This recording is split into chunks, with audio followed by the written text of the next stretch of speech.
every goal, the sound declares. Heartbeats pound like a drummer's song, marching forward, fierce and strong. We're the ones who rise in the clash. Numbers running in a white shirt dash. History burns in the roaring crowd. Every game we scream it loud. Tottenham, Tottenham till I die. Raise the banner, let it fly. Through the rain, through the fire. This is my club, my only desire.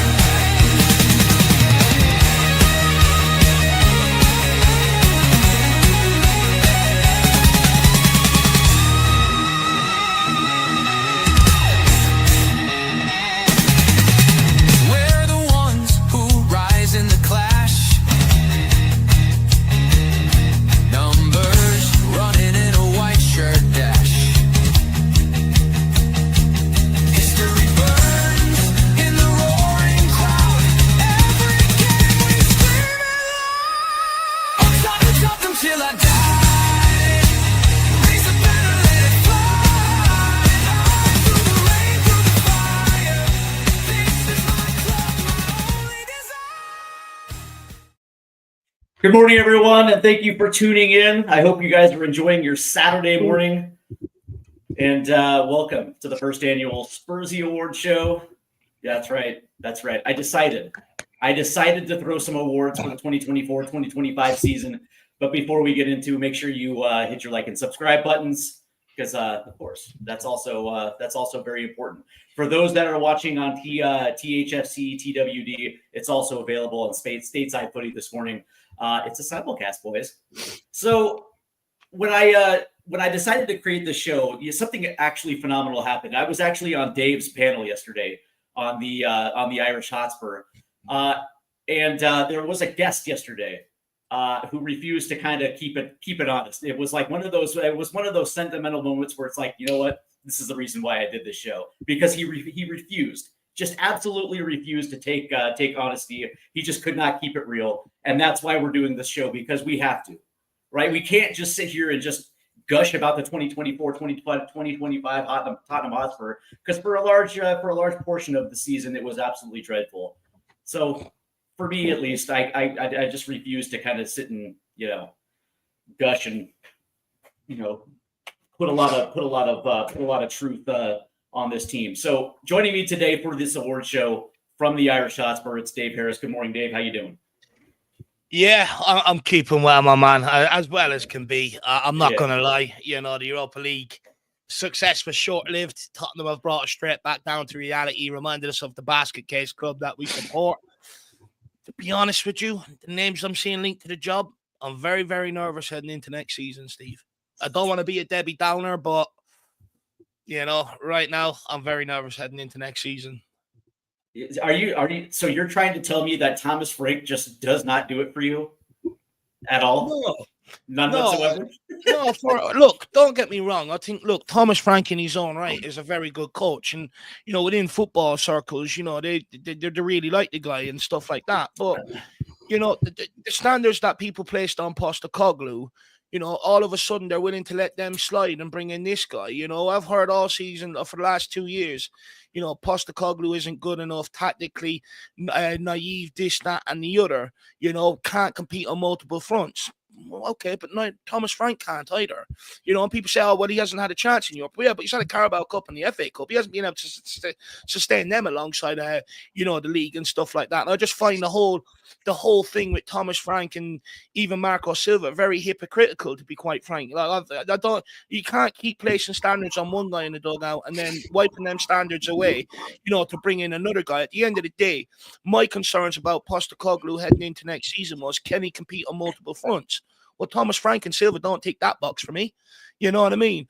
Style of football, they don't tick that box for me either. I do prefer it to be entertained. Look, I'm not saying Postecoglou was entertaining, but he tried to play a certain way. These guys, they're known for more pragmatic football. Fans chased managers out of the football club because they couldn't stand that football. I believe your mic went off there, Dave. Yeah, so sorry. So for Yeah. me, like I'm okay with the change as long as there's a manager of gravitas. But I even think I Tottenham left agree. it that long. All their managers are gone. Like so your Ancelotti's, Gasperinis, people like that, they're all being snapped up.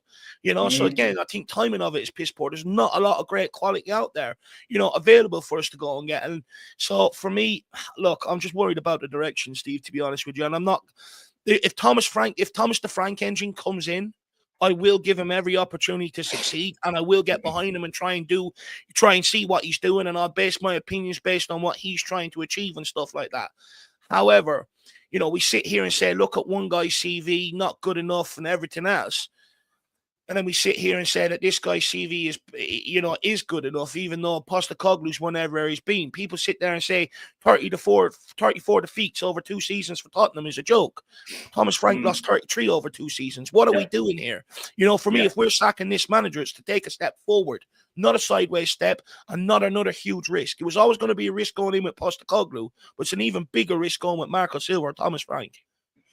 The interesting thing is there is a coach out there that's available. Who is the club whisperer that has the ability to break curses, so to speak, and he's currently in the Red Bull organization, and he used to be the head. Yeah, Jurgen, he's available. You make a call and you throw at least 30 million at the dude. Like you do whatever you got to do what you got to do to bring that dude to your club. Anyway, I digress. From Spurs TTID, it's my main man Drew. Good morning, Drew. Thanks again for tuning in, man, or for joining the panel. Apologize. It's all good, man. Appreciate you having me. I'm going to pretty much echo everything that Dave said. I'm struggling with it a little bit at the moment. I think it's a risk, but yeah, it is what it is. Like I said, he'll get my back in. He gets my full support. I mean, he's the new Spurs manager, or potentially. So it is what it is. I mean, there are echoes. Maybe it's the second coming of Pochettino. I mean, I don't know. I don't see what the big deal is, so I have to wait to be convinced, unfortunately. But here we go. I would think that Oliver Glasner would make a little bit more sense, considering he's already won the Europa League and he's also won an FA Cup, which actually kind of fits the profile of at least having that Premier League experience with the ability to compete on at least 3 fronts. But I digress. Again, just saying. But I'm not in charge of Tottenham Hotspur, so it is what it is. All right, so let's go ahead and jump into it. And for those that are tuning in and wondering what a Spursy award is, well, it's exactly that. It's the ability to recognize greatness, but also recognize the shithousery of the 2024-2025 season, because there was a lot of good, but there was also equally a shitload of bad. So let's go ahead and get into it. We're going to start positive because I think it's the most appropriate thing. I mean, for Christ's sake, it's 7 o'clock in the morning here on the East Coast of the United States. I don't really want to get into the shithousery right off the bat. But that being said, let's get into it. We're going to start with, how about play of the year? Play of the year. Now, granted, this could be a goal. This could be a save. This could be, a great sliding tackle that actually had impact that led to a win. Whatever classification of what you would consider the best play of the season. That's what we're going to start off with. And I'm going to start with Dave on this one. Play of the season. If there is a play that in isolation that you felt, you get what I'm saying? Yeah. For me, there's a few standout moments. I think Romero's definitely got a couple. Vicario probably has a few highlight reels as well from this season with some of the saves he's made and that. But the 2 plays of the season, both by Mickey van der Ven, in my opinion. One was when everyone else was sort of ball watching in the Europa League final. He's the only one that had the nous to, think about the goal line, get back there just in case the ball sort of breaks loose. That was absolutely unbelievable. There's pictures of that going to be in the Louvre in the next 10, 15 years, being sold for millions of pounds. And the other one, I think it was this season, Mickey van der Ven picking up the ball and just destroying the whole of Man United, bursting down that left-hand side, putting the ball across for, I think, Brennan Johnson to tap home. So one of them 2, I'm more leaning to the one at Old Trafford where he destroyed the whole Man United team. In my whole lifetime, I've never seen a Spurs player do that to a Man United team. Yeah. But I can't underestimate the significance of the one in the Europa League final. And for me, that's the one that edges it. Look, everyone knows me. I am more of an attacking guy. I prefer attacking players and stuff. But I also know what makes a good defender, and just the ability to be able to just say, I'll drop back to the goal line and protect that goals when everyone else is not thinking about in the heat of the moment. You know, you're also thinking about potentially getting over the line, celebrating, being a European champion, but to keep focused and get back on that line, for me, that's got to be player of the season. It's delivered this success. It's what's delivered me probably my greatest moment in my life. Fair enough. I like it too. By the way, I actually had those two at the top of my list as well too. It's kind of funny how underappreciated at times that Mikey Van de Ven actually is. But that dude is an absolute stud. Drew, play of the year. That's a tough one. I was thinking about a couple of moments that Timo Werner had that I thought really. Yeah. In the first. By the way, Timo Werner's goal against Man City in the Europa League. That was pretty spicy. We're not giving Werner. I'm telling you this. Werner's not even getting the worst player award. There's a couple of nuggets in there. A couple of nuggets in there. I reckon.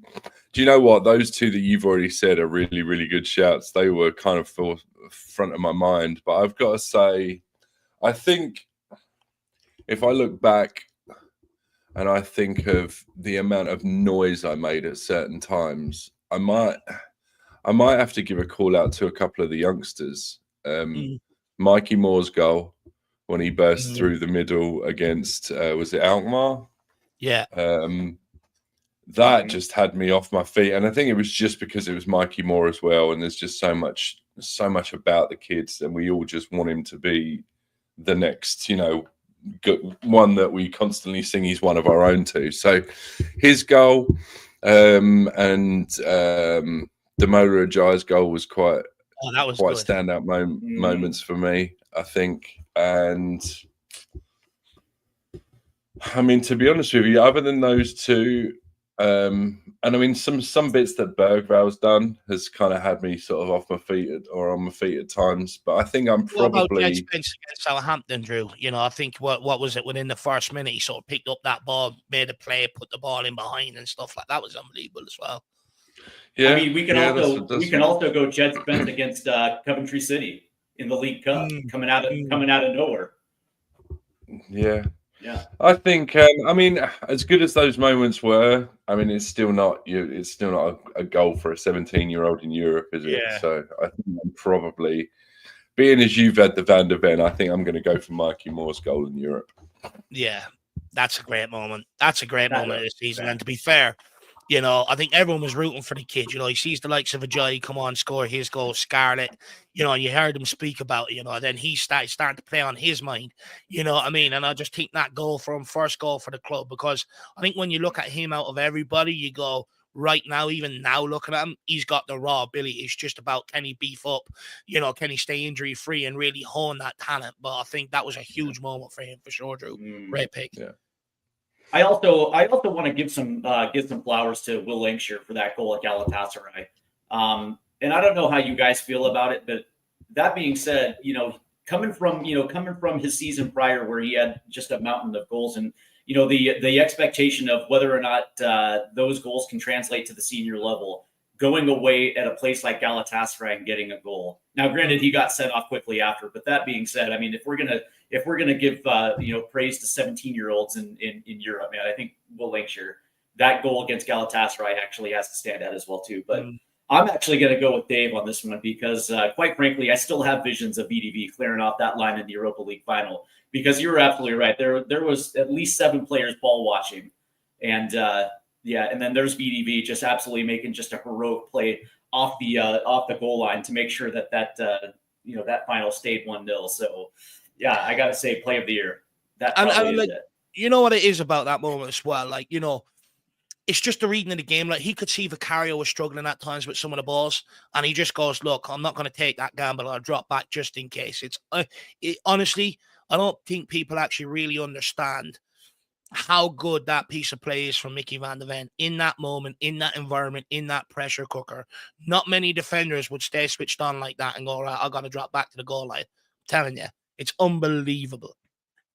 Right. Absolutely. Absolutely. All right. So since we have the first positive, and now we have to move to the first negative because we have to go one by one. So now that we have play of the year, we also have to highlight the worst injury of the season.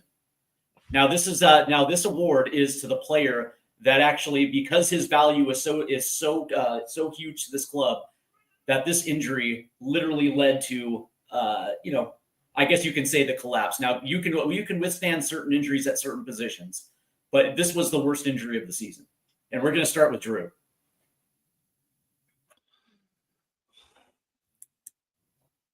Essentially, the injury that potentially sunk the season. Where's my camera gone? It's going to be a toss-up for me between Romero's quad and, man, I think it's either bollocks. It's either Romero's quad or Vicario's foot, I think. Ooh. Because Romero's quad, and yeah, the one the second foot. one that kept him out for longer, I think. I mean, it's tough because here's the thing, right? A VDV and Romero good because they're VDV and Romero and they work so well together. Like in isolation, are either one of them as good as the other when they're playing on their own? Like I'm trying to work out in my head which one's the more important.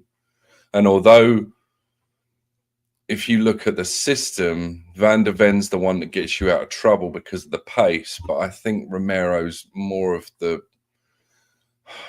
leader. I think it's Romero. I'm going to go for Romero's quad slash hamstring, I guess. Yeah. That's what I'm going to say. That was the one. That's the one that did it for me, Dave. What about you? Yeah, look, for me, I think there's been a couple of significant ones. I think Kulusevski's one was probably ill timing as well. You know, he was having an influential campaign up until that point. And then also, you know, Dom Solanke, when he got injured, wasn't ideal. We didn't have Richarlison or anybody, you know, it left us with a massive hole. However, I am going to go with the Christian Romero one as well. I sort of do agree with Drew. As soon as you asked that question, it's the first one that came to mind. Again, I was tossing up between him and Mickey van de Ven. Look, Mickey van de Ven's a fantastic player, but Romero's a bigger miss. I think Romero can marshal a back line without Van de Ven, whereas I'm not sure Van de Ven can. And I just think when I look at Romero, you know, when he doesn't play, we've got that soft underbelly in the back line. Teams sort of just have their way with us. When he plays, he hits people hard. He lets them know he's there. And not only that, also in possession, playing out from the back, we missed him badly. We missed them balls over the top for the likes of Madison into the forward line, just how good he is being able to run out with the ball or take a touch and punt it into midfield. We really missed Romero's all-round game when he was out, and it took a massive toll on this team. We were so soft without him. It was unbelievable. And also playing out from the back. You know, how many times did we see Vicario having to go along or Kinski having to go along because we couldn't play out from the back without him there? So for me, I think his injury was the biggest, but Dom Solanke's and Kulusevski's were also major. Yeah, I got a feeling there. Can I just make the point, Steve, if you don't mind as well? Nope. I don't think we appreciate how good Romero is at finding the ball over the top because I don't think our front line are good enough to make the runs for him. I think that if he had wingers that were prepared to cut in on the inside and go round their man, I think he would play that ball a hell of a lot more. And the problem is that we have wingers that sit on the edge of the touchlines and don't really beat their man. They kind of sit back and play it backwards, back inside. If there were, you know, arguably, if we had a Harry Kane up front making runs, or if you had a very, very clever striker, you'd see Romero ping those balls so much more often. It's one of the things he's so good at, and it's so underrated. And you don't see it enough because we don't utilize it. And spot on, like, you know, it's something that Toby Alderweireld used to give us. You know, that Yep. passing range. How many times if teams came to press us, no problem, bop straight in over the top for Ericsson, Kane, Ali. Yeah. You Or name Ali it. was the one, wasn't he? Ali was the one that would come from deep and he would make that run, and you would see him make eye contact, and he'd give him the little go on over the top. I'm there, and you just don't really get that And much now. And I just think Yeah. with Romero, like, he gives you different ways of playing out from the back. You know, if a team wants to come and press you, he can pop it long, no problem. He can pop it into that midfield. And if they don't, then he can play it short. I think without him, you look at the rest of the players across that back line, bar maybe Pedro Porro, they're either punting it long, or if they start playing it short, they play themselves into trouble. So we're very limited with how we can actually play out from the back without this guy. Yeah, and I think the interesting thing is that you know, you mentioned Dom Solanke, and that was absolutely huge, Dave, because it highlighted something that it was a big problem for me when we started the season. Like, who was going to actually going to be that deputy to Dom Solanke? Because if you remember, Richarlison was out to start the season, right? He's out So you know, and that was a big issue, right? So who's going to be responsible for making those runs at the 9? Which actually put me even more pressure on that back line to be able to provide service. But that being said, think about when Romero was out, right? Look at the quality drop off, right? Radu Dragusin cannot play at this level. I'm sorry, it just is what it is. On top of the fact that he actually has a short temper as well too, and it didn't get better when Kevin Danso walked through the door as well too.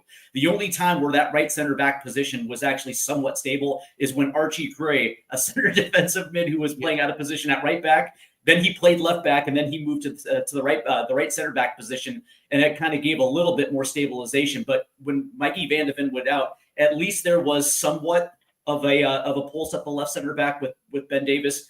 And Archie Gray to at least fill the void until some sort of remedy. But that, you know, the same cannot be said at right center back, and especially when you saw teams press at the full back position, leaving Pedro Porro on an island without an outlet. Couldn't get forward, couldn't pass to the side.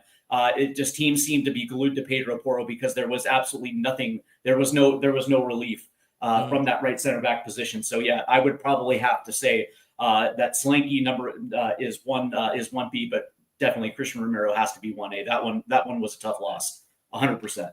Yeah. All right, so let's go to goal of the year, because I got a few. You go first on this one, Steve. You go first. All right. So for me, both of them involve James Maddison. And this is the weird one, because James Maddison was a guy that absolutely pissed me off all season long, because he kind of pick and chose when he wanted to show up. The first time that he showed up when we really needed it was coming off an international break in November. We all reconvened at the Etihad, and we were playing a Manchester City team that had lost their heart and soul, that allowed Tottenham to be able just to go there and just kind of run up the score a little bit.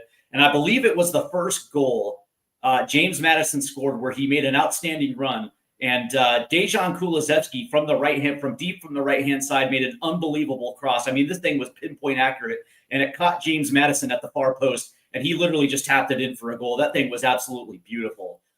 The other goal that I want to mention, I believe, came in the first leg of the Bodo Glint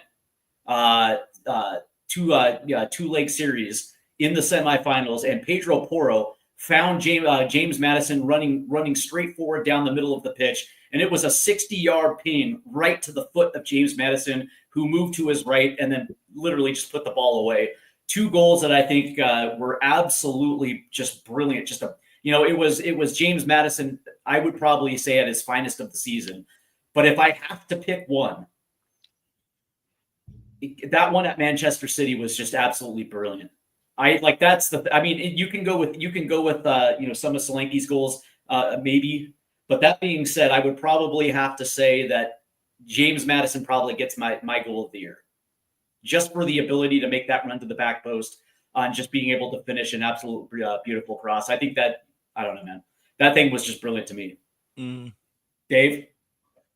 I'll let Drew go first on this one. All right. Do you know what? It's really unfortunate that seasons gone by, you could have picked out any number of Sonny off the left, Sonny off the right, top bins. Right. You could have picked a hat full of Harry Kane's goals. This season, I'm honestly really, really struggling. There's been some moments, some nice moments of play. Pape Sarr's had a couple of bangers from outside the box. But honestly, for me, I think goal of the season goes to Jamie Donnelly at Leyton Orient against Manchester City. Wow. I just don't think there has been a goal this season that has got me off my feet for the fact that it was a sublime goal. Might have got me off my feet because it was a winner. Might have got me off my feet because it won us a cup. But as far as outrageous, just like the cheek of the boy, I got to give it to Donnelly, I'm afraid. I don't think anybody's done more than he has. I like it. Yeah, look, I think that's an absolute fair shout. I think, Jamie Donnelly, his goal against Man City was absolutely unbelievable. Look, for me, I think there's a couple. I think you got Papa Matasar against Man City, strike from outside the box. That was a very well taken goal by Papa Matasar. I think Sons Olympico is what they call it now, isn't it? Yeah. That corner kick against Man United. Yeah, that was a sweet goal.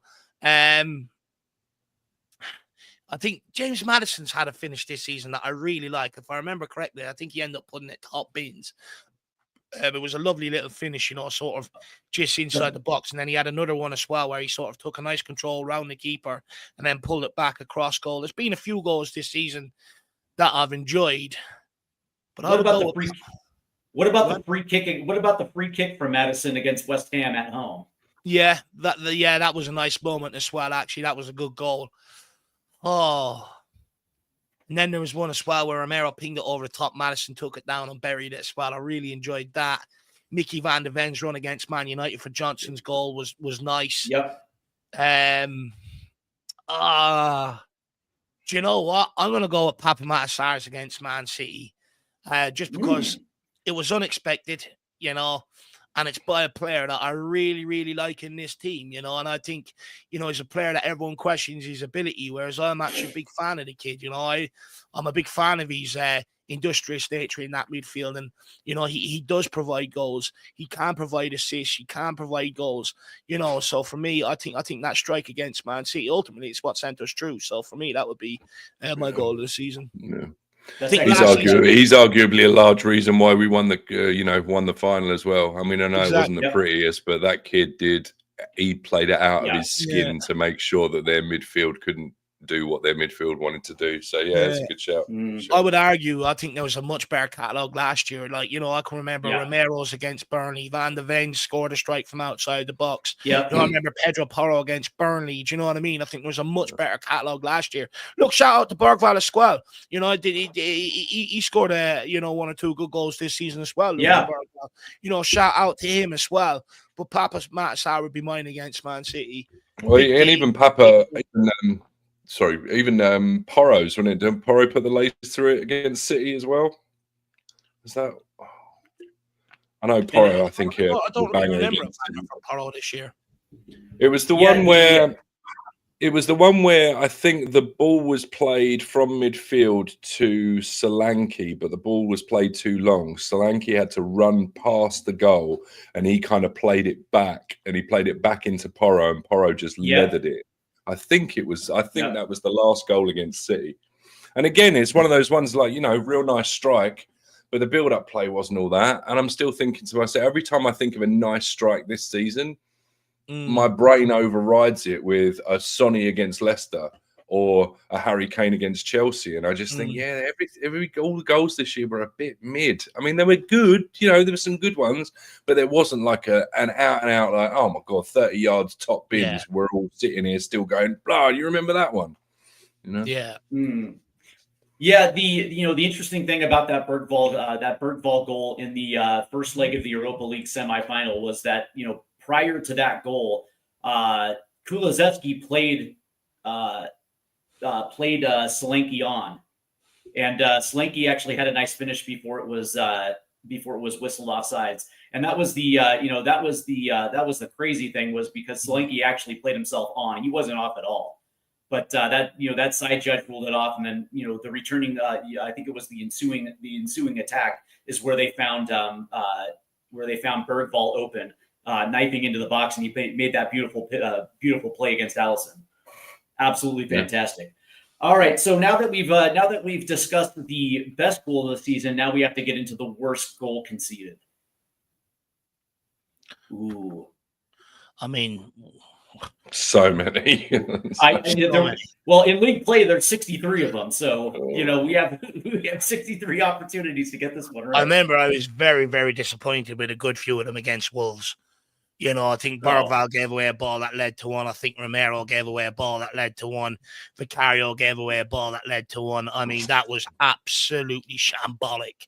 I mean, some of the Brighton goals, I give that a bit of a pass because the players were obviously still on the pitch and stuff. But, we conceded a fair few there. I mean, there was a couple of Kinski conceded. I'm sort of looking at him, very disappointed with him. Yep. Honestly, there's a fucking catalogue this season. Jesus Christ, lad. Oh, man. Where do you even start? I'm sure you've got this there, Steve, have you? Yeah, I got a few. So let's go ahead and I'll give you the three that I've highlighted. The first one was the phantom handball against Newcastle, where Lucas Bergvall ended up getting caught out. There was a play that it was a clear handball that caught Lucas Bergvall out that I think led to Anthony Gordon's goal that ended up opening up the floodgates in the second version against Newcastle. That was absolutely just an absolute horrible goal in the moment. And then it was two in both the iterations of the North London derby. The first one was the corner kick that gave Arsenal the lead early in the season, where Christian Romero essentially just turned off, and it ended up conceding what ended up being the winning goal for Arsenal. And then the second version of the North London derby, I think it was the second goal where Kinski was. I have no idea what Kinski was doing. He was not only was out of position, but I don't even think he was paying attention. Because that ball literally it pretty much felt like it just went right through his legs. It was one of the at least for me, it was one of the worst goals I think I've seen this season. I reckon I know it was the last game of the season, but there was a couple against Brighton that were absolutely horrific. I know I can't hold too much against them because, as I say, half of them had a hangover, but it's still not good, is it? There was one that I was just thinking about. I can't bloody remember it. Oh yeah, Kinski against Villa in the FA Cup, 100%. That was shocking. Oh yeah, the ball over the top in the 6-3 loss to Liverpool. Yep. How about all three of the goals against Everton. Oh, yeah, Lord. Yeah, lad, fucking. All three of those, one after the other. It's shocking. Oh, what about the who was it that scored the second goal in the Chelsea match at home? Not the shitty ass red cards that gave him 2 extra goals, but there was I think there was a ball into the box that Nicholas Jackson. Home dude was left literally unmarked. I think it might have been Nicholas Jackson. Yeah. But yeah, no, I mean there's honestly been so many, and like they have really looked calamitous at times. Like you could silence the crowd or what's coming out of the TV and just put Benny Hill music on, and it would just it would be it. Just real quickly, just Tequila, big up mate, Tequila 316 in the chat. He says we really should be retiring the Spursy name, not naming an award after it, since we finally won something. That name shouldn't apply anymore. And do you know what? I completely agree with you, but for the last 48 hours. I think the last 48 hours has just shown us that this club will forever be bloody Spursy. Maybe not on the pitch, but certainly in the back room. But big up Tequila. Good to see you, mate. Now, Adrian says Vicario's blunder in the 4-3 win against Man United, but correct me if I'm wrong, that was in the Carabao Cup, and I believe that it was Fraser Forrester in net for that game, right? Because he was the one. It was Fraser Forrester that misplayed. I think he misplayed a ball out of the back that resulted in a Man United goal. I believe that was Forster in net for that match. He was atrocious as well. He had some bad moments. Do you know what, guys? For me, the worst goal conceded this season was actually a leg against Liverpool in that 6-3. It was the one where Radu Dragusin decided to come in and play centre midfield, got bet in the air by Szoboszlai, by the way, who's not known for any aerial ability at all. He's known for his technical ability. Radu Dragusin is 6'4", you know, built like a shit brick house, should be winning them headers all day long. And this is where I say to people, he's not as good as you think. A, he vacated position, and B, he lost the aerial duty, even though he's built like fucking Van Dijk. Embarrassing. And not only that, our defense was wide open because of it, and then he fails to track the run, and he goes on and finishes it. For me, that was just absolutely shambolic defending. And I hate the excuses that people make from, well, if you put more defenders in beside him, you'll be better.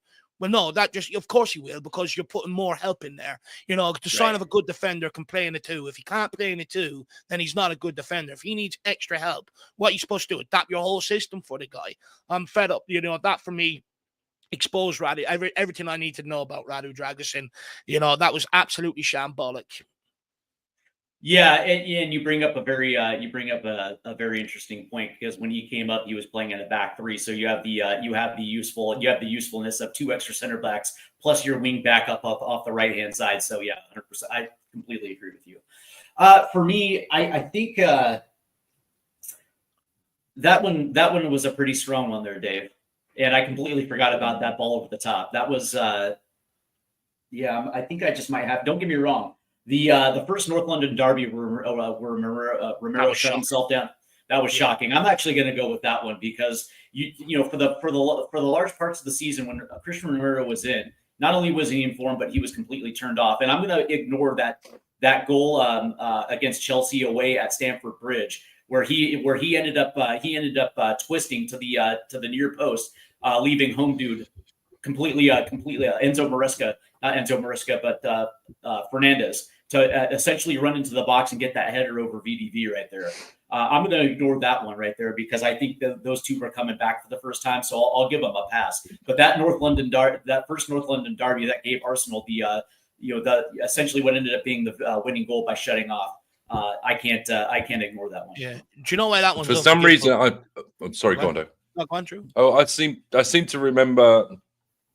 I seem to remember an Isak goal making me feel pretty embarrassed. Was that this year? Did he? Yeah, the Newcastle game where? Yeah. Didn't Isak score in both probably matches? Did he score in the first one at St. James, second game of the season? I think that was the one. I think that's the one I'm thinking about. Yeah. I think it didn't. He just literally just kind of walked through us like we weren't even there. Yeah, that's right. Because the ball was played over the top, and Isak made a run, and I think he beat VDV. If I remember correctly. I think everyone was on an island. I'm going to change my answer as well, if you don't mind, guys. I've actually got the worst goal conceded this season. When Nottingham Forest put the ball in the box and Vicario comes out punching behind Chris Wood. Honestly, I couldn't believe what I was watching. That's absolutely pathetic. You know, I get Chris Wood is a big guy, but I've never seen a goalkeeper be done like that in my life. And the fact that he misjudged it, that he was coming out behind Chris Wood, shows how shit scared he is from defending them set pieces. Look, even if you're not going to get the ball, punch the guy in the fucking head. You're a goalkeeper. You get away with it. I've been on the receiving end of them. I've come flying in on free kicks. I've got punches in the head. You know what I mean? Goalkeepers tend to get away with it. Most referees looking at it as sort of, that's just a collision base. That was the most pathetic goal I've seen conceded this season. Not only was Mickey van der Ven weak in the air and jumped behind Chris Wood because they were shit scared of him, but then to see my goalkeeper come out behind him as well, that really hurt me. So that is actually the worst goal this season. But I do agree with you. The one against Arsenal from the set piece is unforgivable, because we knew going into that game how good they were at set pieces. And that's all we had to defend against them. We just had to stay switched on from set pieces, and we would have got a result, and we couldn't do that. But the Vicario one was absolutely pathetic.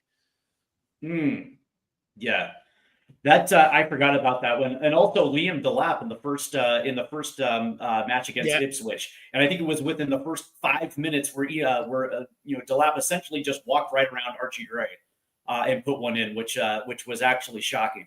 And I can understand why people there are some fans that don't necessarily see the hype with Archie Gray, but that being said, that goal also was pretty shambolic too. All right, so. Should have done the first 10. Let's get into the 12th man award, and the 12th man essentially is your best bench player of the season. Oh, I've got 2 nominations. I do too.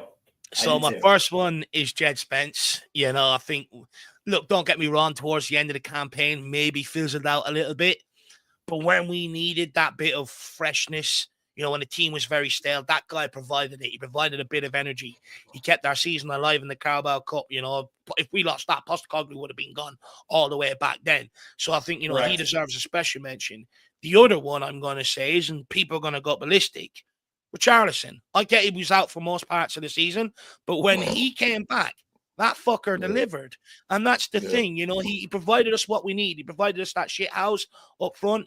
You know, he was able to hold up the ball and nick a couple of goals. So they would be my two for me. And what I love about this award, actually, Stevie, quickly, is I think too many times people go, well, this guy's not getting any minutes. Let's give him minutes. And it's like, well, no, you don't just give out minutes. They're earned.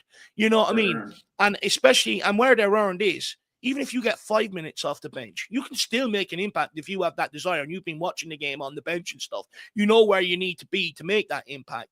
And I like that about Spence and Richarlison. When they come in, they make an impact. And that's where they get more minutes then after that. As soon as someone's out, they're put straight in because they take their minutes. I think at Tottenham in years gone by, there's been so many players that, oh, it's okay, I'm only a backup. I'll roll out for this game. You won't see me for another 4 weeks. And they were okay with it.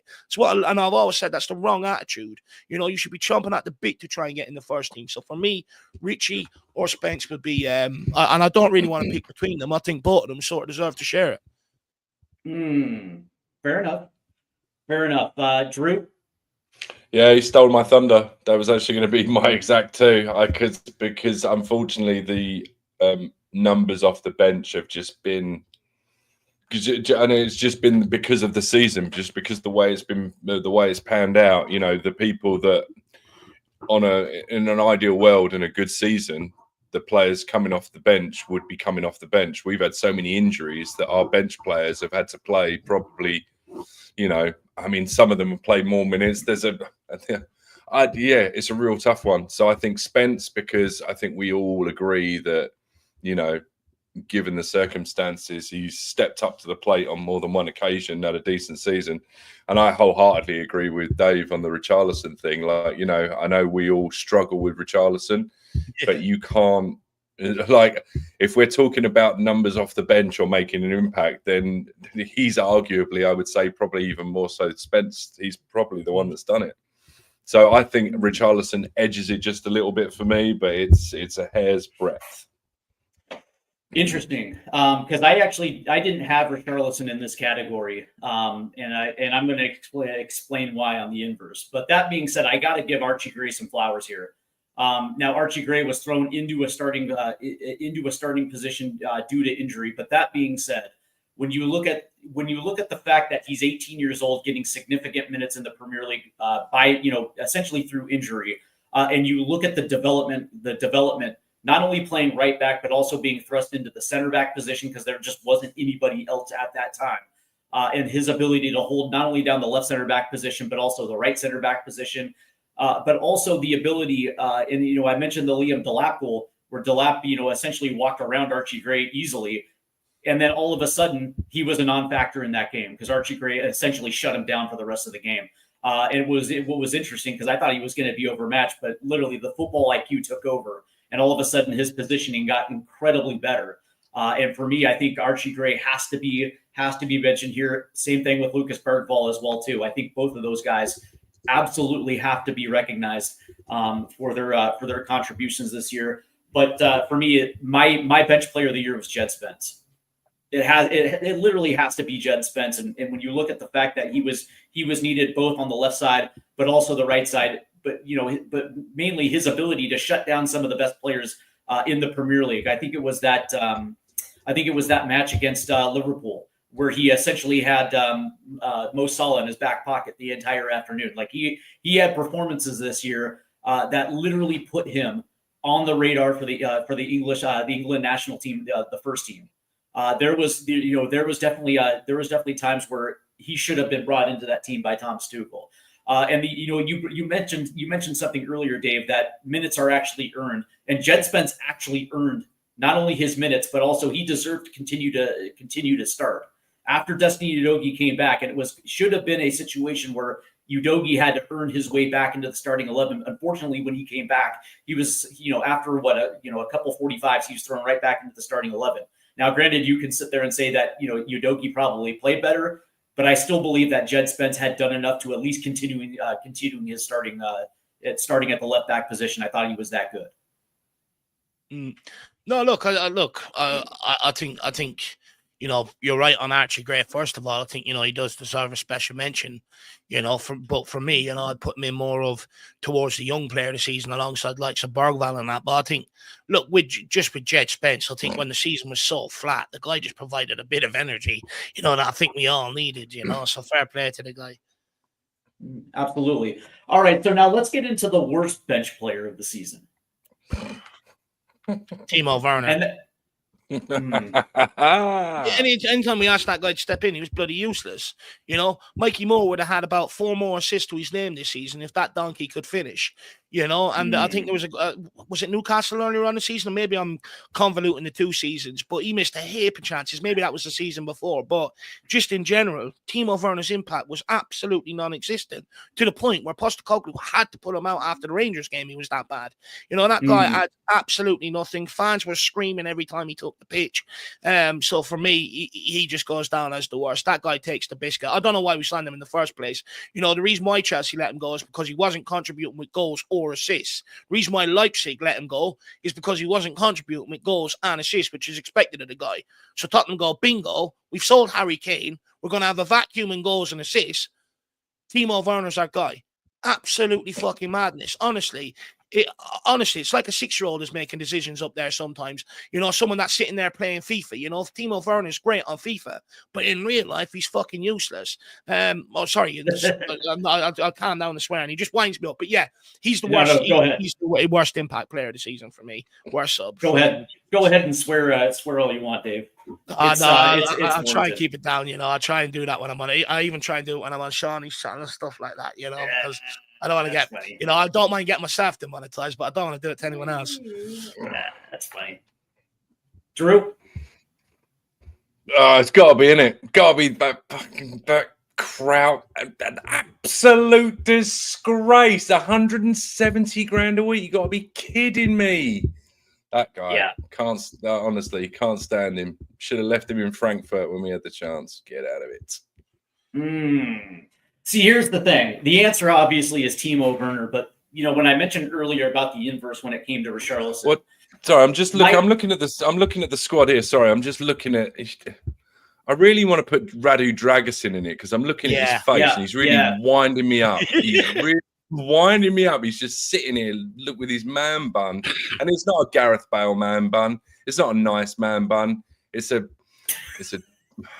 Romanian man buns. They just get it all wrong. The way, tell you what winds me up even more when I think about it is the way he injured himself as well. Just pathetic. Do you know what I mean? I've really got a bit of a. I'm suddenly realizing I'm coming to the conclusion. I've actually got a bit of. I really don't like the guy. It's suddenly coming. You know what's mad about that? Look, he had a run of 20-odd games there at one point in the season. And I just wasn't overawed with what I've seen. I'd argue Kevin Danso has been at the club a short amount of time, has had more of an impact on the football pitch and shown a lot more than Radu Dragusin. Correct. Yeah. But my owl lad keeps telling me, Dave, you've gone too early. This guy, when he fills out, when he gets a year or two older, a bit more confident, he's going to be an absolute menace. You've gone too early. And look, 9 times out of 10, he's usually right. But there's just so much, I think, lacking to Radu Dragusin's game. And I was very underwhelmed with the impact he's had.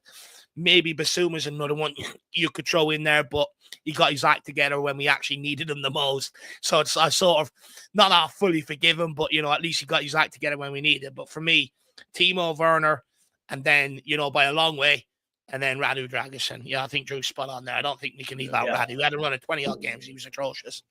Yeah. Now, I'll highlight a few. And the first thing that I think about Richarlison is when he was brought in for $63.8 million. That's US dollars, not pounds. To be somewhat to be the replacement, if not challenging Harry Kane at the time, and he couldn't absolutely do it.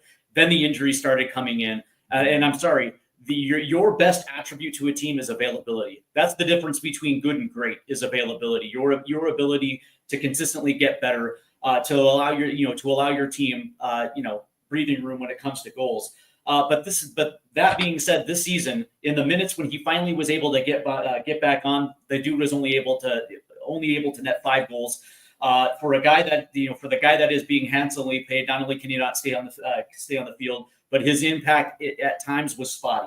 So I have to mention Richarlison. But that being said, Spurs Talk Show in the chat, and by the way, thanks for joining us today. Big up, Sean. Big up, Sean. Yeah. Listen, man, Sergio Reguilon has to be mentioned here. I mean, when we talk about impact, it was absolutely nil. And you could say, well, he didn't play. That's the point. When he did play, he played. Do you know what? I've got to push back on that because I think he got rough end of the stick. Do you know what I mean? I think they made a decision about Richarlison. I think Dave makes a point. There's been a couple of games where he's come in and actually I've sat there and gone, why have we not been playing this boy a little more? But I do get to Sean's point. Does he get the Shameless Award for walking up to get the medal? Oh, yeah. Absolutely. Sure. The shame. It's just top tier shamelessness. Well, the interesting thing about it is that's the point, right? So, one of the things that I've appreciated about Jed Spence was at the start of the season, he was in the same boat as Sergio Reguilon. When given an opportunity, he actually made the most of his appearances, which led to more appearances. But when you saw the appearance or two from Sergio Reguilon, it necessarily wasn't the same situation of taking advantage of the playing time that he had. And so he has to be mentioned here. Is there not an argument there? I mean, he was basically told at the very beginning of the season, "You're not in my plans. Go and find yourself a new club." Whereas Spence was taken to one side and gone, "All right, you get your head down. You're going to get given a chance." Well, so a lot of that comes with training, though, right? A lot of that decision comes with training as well, too. Because if you're training at a high level and you're showing that you actually can play minutes without being a black hole on one side, and mind you, Jed Spence is a right back, is a natural right back, not a left back. Sergio Reguilon is an actual left back, right? See, the thing is, I think. I think. Oh, go on, Dave. No, go on, finish your point, Drew. I just, I've in my mind, and I could be completely making it up, but I just feel like Reggie was told even before a ball was kicked, I'm just not interested in you, and I just feel like that had an effect on. I just felt like he was going to get even fewer chances. I mean, I think even the chances that he's got, there was a reluctance to give them to him. And I just don't think that was the case with Spence. So I just think from a starting point, like if it was if they were running the 100-meter dash, I think Reggie started at the 50 meters. Do you know? Spence started at 50 and Reggie started at the 100. Like, I think there was just an air about him that I just don't think he was going to get the chance to begin with. So I think he was a bit hamstrung. It all started the first season under Postecoglou. If you remember, Reguilon was pissed off, and he sort of alluded to it at an interview when he was at Man United and again at Brentford. When Postecoglou first walked in, Reguilon was told he was a part of the team. He was a part of the plans moving into the season. Then all of a sudden, we signed a couple of players, and then he was called back in, and he's told, "You're not a part of the plans. We'll find yourself a loan move." So he went out on loan to Man United. He got recalled, went out to Brentford, and realistically, at Brentford, he sort of showed he can play at Premier League level. He can do a job for you. And I think, coming into this season, because of the fallout last season and the interview that Reguilon gave detailing it, I think Postecoglou was very hesitant to give him a chance then this season. And look, maybe it was to Postecoglou's detriment, when he did have all them injuries and stuff like that. Maybe he could have used Reguilon, and put him in there and stuff like that and said, look, yes, this is a marriage to of convenience to the end of the season. But if you perform for me, not only you help me out, but when your contract is up in the summer, bigger moves become available, which means more wages. So there's also an incentive for you to perform, right, even though you may not like me, but it all stemmed from the first season. And I do think that's one maybe Postecoglou got wrong. I remember when Postecoglou came in, the two players me and Jack highlighted that could make a renaissance under Postecoglou. One was Jed Spence, and the other one was Sergio Reguilon. But he just didn't go to that length of really giving Reguilon the opportunity. And look, maybe to his detriment. Mm. Yeah, and I know that you guys definitely brought up Radu Dragic, and for me the highlight was that play against Karabag in the Europa Oh, League, the early, where he absolutely got burned, and then there was a retaliation not even 30 seconds later, which resulted in a red card. For me, that at that point I was completely off Radu and he wasn't even Dragic. asked to defend. The ball was at his feet. It's the easiest part of the game. Yeah, and the interesting thing is then Kevin Danso comes in, and with limited minutes from the small sample size we saw with Danso, it was absolutely clear that he was far and away the better player of the two center backs. But it has to be Timo Werner. It has to be, and it sucks because I think I'm the only Timo Werner fan left in this Western Hemisphere. And I still remember the 28 goal performance for Red Bull Leipzig as I guess you can say an off striker, an inside forward. But that being said, I think what highlighted for me was that match against Manchester United where he was played on. He used his speed to go 1v1 against the Man United's goalkeeper, and he couldn't bury it. And it was absolutely devastating. But at that time, you look at it and it's like it's not even a confidence issue. And at this point, I just it's everything all wrapped up. That dude was on this team for a reason because his ability to get forward, his ability to beat his man, but it also it was said to be his ability to finish. But the 2 years here at Tottenham Hotspur, really, how many finishes did we get from Timo Werner? That's why his career took a nosedive. At one point there was a player there, but I think the longer this barren spell has gone on at multiple different clubs, his confidence has gone, and with his age, you're not really going to get that back unless he takes a step down to a level that he knows he's just better than. I think ultimately. I just think, at this level, he's washed. And this is my whole problem with Tottenham. Why do we keep taking these gambles? If you're going to get a player, and you want to bring in a so-called name, go and get a name that's actually performing. Go and spend the fucking money. You might actually see the rewards on the pitch. Stop taking these gambles, with players that are just out of form and have been out of form for a number of years. It's not like he's a player that is out of form for 6 months at a club. I could say, okay, I can understand that gamble. But I was against the Werner deal from the very off. It's like, I see the problem, and we're getting one of the most out of form guys in Europe to solve it. Yep. It's unbelievable. Well, I'll tell you what, as you play your cards right, you'll get the Birmingham version of Timo Werner next year. Well, the interesting thing about it is, sticking Timo Werner on the left side, him playing a wing position is like the moon to him. Because he's always been his best in a two striker system where he can play off the shoulder attacking channels and just finishing. And we saw that at Red Bull Leipzig when he was at his very best. That position for him is probably his best, and sticking him out on the wing where not only you're responsible to make runs, but your ability to cross the ball. He just doesn't have it. You're essentially kneecapping him a little bit. But that being said, he definitely was the worst bench player. Just quickly, some breaking news. Fabrizio Romano has tweeted Tottenham are advancing well on Thomas the Frank Engine appointment as new head coach, with more talks to follow next week. Club optimistic to make it happen soon. So, just if anyone's wondering on what the current update is, there it is. I don't think that's searching over the next few days. Yeah, I don't. I'm not surprised to hear that at all. So. All right, so let's get into the Rookie of the Year award. Now, the Rookie of the Year isn't just a young player; it's also the first any player that is in their first season at Tottenham Hotspur. So Dom Solanke can definitely be a part of this conversation. So let's go ahead, Drew. Rookie of the Year. Lucas Bergvall. Is that your final answer? That is my final answer. It's definitely got to be Lucas, isn't it? And I mean, not only is he just stupidly good looking for a young man, he's a strapping lad.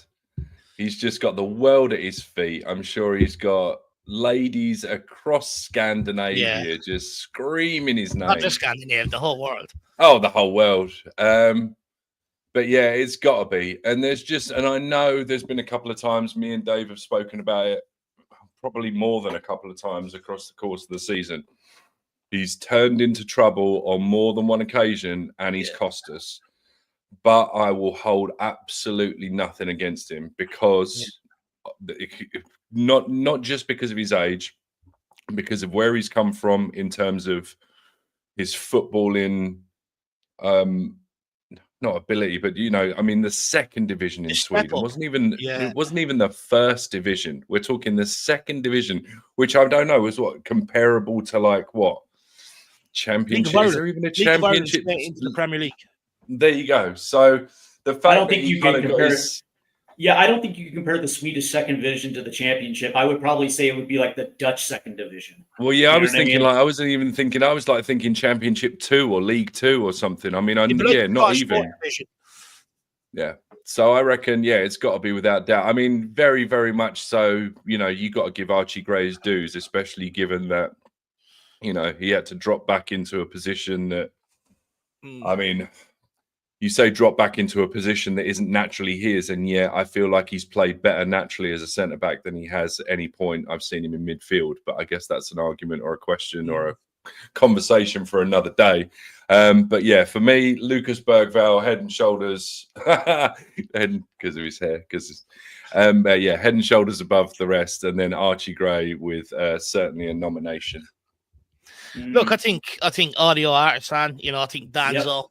I think, deserves credit for when he stepped in. He has played well. I just haven't seen a bigger bite-sized sample. It's one thing being able to step in, but it's another thing doing it week in, week out for 90 minutes across multiple games a week.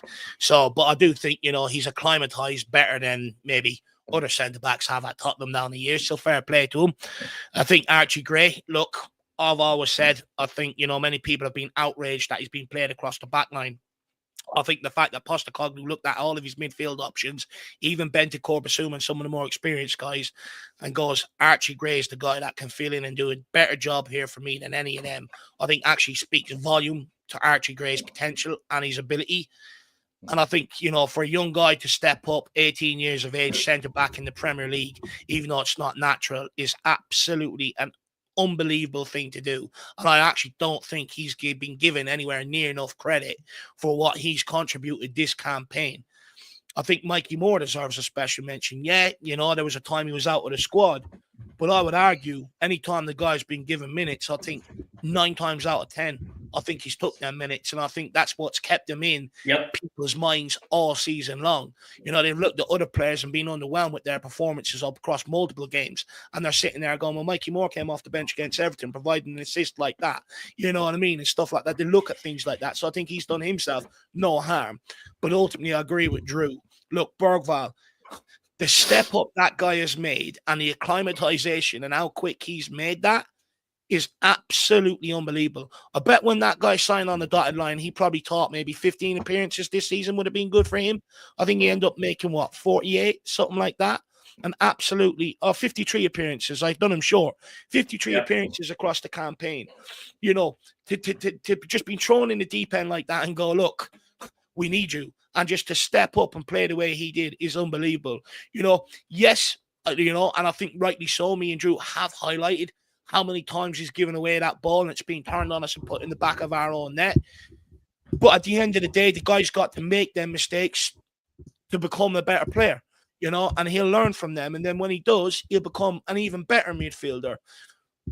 But also, I can't overlook at times when we've just been dead, that guy has got that ball, picked it up, drove him forward, sparked attacks. That goal against Liverpool, that gave us a hope heading down to Anfield, that glimmer of hope. I think an unbelievable season from a guy that has moved from the Swedish second division straight into the Premier League, moved countries and everything else. I've often hear, it's a new country, give him time to settle. If you live your life right, you will settle in just fine if you focus on your football. That's exactly what that kid done. Yeah, you know what? The answer obviously is Lucas Bergvall. But before I get into my reason, I do have to shout out Dominic Solanke as well too. And I think the interesting thing about Dominic Solanke was when you look at his final goal contribution, it's pretty respectable considering for large portions of the season he had absolutely no service, and that needs to be highlighted. But also down the stretch when we absolutely needed goals against Frankfurt, when we needed goals against Bodo. It was I think there was a stretch there at the end where he had he had 4 goals in 5 games. You can sit there and say they're PKs, but whatever, man. 16 goals and 8 assists. It's not bad. It's not bad. It's not 45 games. It's not great, but it's not bad. Right. It's a contribution. You could say, right. You could say, Dave, between him and James Maddison, we've replaced Harry Kane. No. Between both of them, do you know what it is, right? If you maybe look at goals and assists alone, you might go, yeah, maybe. But I look at the big moments in the big games. No, I know the presence on the pitch. I still have my question, you know. Yeah. No, I get but when you also look at his work rate as well too, and there were times where this team was supposed to have like a team press, and it ended up being a one-man press with Dominic Solanke dropping deep to make a touch and then making runs. That's the thing is I have to give that dude a shout out because I thought he was probably one of the more hardest working Spurs this year. And I think it was a respectable goal tally, all things considered, that he just didn't really have consistent service this year. So you know what? He done better than what I thought he would, to be fair. I had very low expectations of the guy coming in, and in fairness, he's done better than what I thought. I still question, is he the right guy? But I'm going to give him this season. I think you're right. You provide more quality service, put more opportunities in front of him. Could he potentially add another 10 goals to that? You know what I mean? If he does, then I ain't going to complain. Yeah, I agree. But yeah, no, it's Lucas Bergvall. And by the way, man, if you showed somebody a picture of Lucas Bergvall, okay, who doesn't know football, who has no idea who he is, you would probably assume that the dude is an underwear model. That dude is absolutely gorgeous, man. Yeah. And of course, I'm saying that as a complete hetero male. But that being said, good God, that dude's hair is Jesus Christ. Anyway, when you've got it, right, boys? You got it, right? But that being said, how many times was Lucas Bergvall there to make a key sliding tackle? That dude has guts. Being able to make a key key tackle, changing the momentum, grabbing the ball, moving the ball up, and actually making an absolute dime of a pass to at least try to get a goal on net. That's the thing. It's like I can't remember the last time I saw a player get better week after week as an 18-year-old. Yeah. Seriously, as an 18, 19-year-old kid, every single week the dude looked better. And we're talking about there were times in the injury crisis where he didn't have a break. Yeah. He didn't have a break. And he was getting so much assurance, right? Just holding himself with, I don't know, just wasn't he the one that pulled, I can't remember the game. I know we lost it when Bentancur, I think, was he about to head straight down the tunnel, and it was Bergvall that turned him around and told him to go and see, go and say thanks to the fans. The level of maturity in the kid is unreal. Do you know what I like about the kid as well? And I often hear Roy Keane complain about this. Nowadays you go, we're either buying a defensive midfielder who's shit on the ball, or we're going to buy a good technician who maybe, lacks in the defensive side of the game or the robust side of the game in midfield. But when I look back in the era I grew up watching, most of them could do the defensive side, do the tackles, win area duels, but also play on the ball. And that's what I actually like about Lucas Bergvall. One has a debate about whether he's this or he's that. I look at the kid. He gets stuck in. He can do that side of the game. But he's also good on the ball. He can shoot a ball. He can spray passes around. He can put balls in behind. You know what I mean? And that's what I like about the kid. He does both sides of the game. He's not like, what people have been getting sucked into. Well, he's this, he's that. And you have to work your midfield around that. Bollocks. Just put 2-3 guys in there that can do both sides of the game. You're competitive. You win the midfield battle and leave everything else up to your forward line. It's not hard. Right. Yeah. One of the things that I appreciated was that as the season was winding down, he was getting better to the point where he was an automatic inclusion into the starting 11. He was an integral part of the starting 11 to a point where he gets a contract extension. Yeah, right. You know what I mean? I think that's I think that speaks pretty hefty pay rise as well. Yeah, did himself all right. But I think hold on real quick. You can see the ceiling where there were Spurs fans actually comparing them to, like, his ceiling is that high where you're talking about a potential prime Luka Modric or maybe even Odegaard or even a Kevin De Bruyne type player. I mean, that it speaks of the respect that Lucas Bergvall has on his name. I don't like Odegaard's trash. No. Fair enough. Tequila No, 316 says Stevie Gerrard could do both. It's a dying breed, though, and I Lampard. think it is. I was literally just going to say, I genuinely think that the complete midfielder is a dying breed. Like if you're either a Caicedo or you're a, I don't know, Maddison. Madison, insert attacking midfielder or defensive midfielder, right? Apparently, people can't do both anymore, which is weird. It's madness. All right. Well, since we just talked about the rookie of the year, let's get into the donut. And of course, this is the Drew special here. And of course, this is what I like to consider like probably the shittiest player of the season, right? Yeah. That lacked in value, lacked in quality, just lacked everything when given the opportunities on the field. So Drew, since this is all you, brother, go ahead and take it away. I mean, I feel like we may have actually covered this because I think this probably coincides with the worst bench player. I think for me, it's honestly got to be Dragusin for the red card compounded with the ridiculous way in which he did himself the injury. I think he's probably the standout candidate, but I do honestly, and people might think I'm just after him, but I think Rodrigo Bentancur is also a nomination for donut of the season. And that is because he was an idiot in pre-season, should have kept his mouth shut. Fair. And then he made a ridiculous challenge that got himself a yellow card, that got himself a suspension in a game that we really, really needed somebody with a cool, calm head. And then he gave himself a dumbass concussion by misreading the flight of the ball and heading the ground. So, plus calling his own teammate a racist name. Yep. So I think all things considered, I actually think for as good as he's been at times, I think Roddy Bentancur might actually be donut of the season. Just because everything compounds everything else. Like there's been 3 or 4 things that have really been like, come on, man. Like really, come on. And this is a guy that played 26 times in the Premier League and scored 2 goals. So I just think, there's at least 10 games there we missed in the league. God knows how many in cups. So yeah, I think for me, it's Rodrigo Bentancur. Yeah, look, I've got 2, potentially 3. I think, look, Bissouma, I think Tequila's highlighted it there. Comes into the season knowing he's got 2 years left on his contract. There's a decision to be made around his future. And how does he come into the season? On party balloons, Not only that, then is underwhelming for the majority of the season. Gives away a penalty against Chelsea, which changed the tide of the game. Gave away a ball in the North London derby that was turned back on us and scored. Was the catalyst to the demise at Anfield because he couldn't make a 10-yard pass to Papa Matasar. And then, apologises after the Chelsea performance and then goes out and puts in a worse one against Rangers. So I think he's definitely up there for donut of the season. In general, he concerns me a lot. Even the stuff I see around the final, players are enjoying themselves.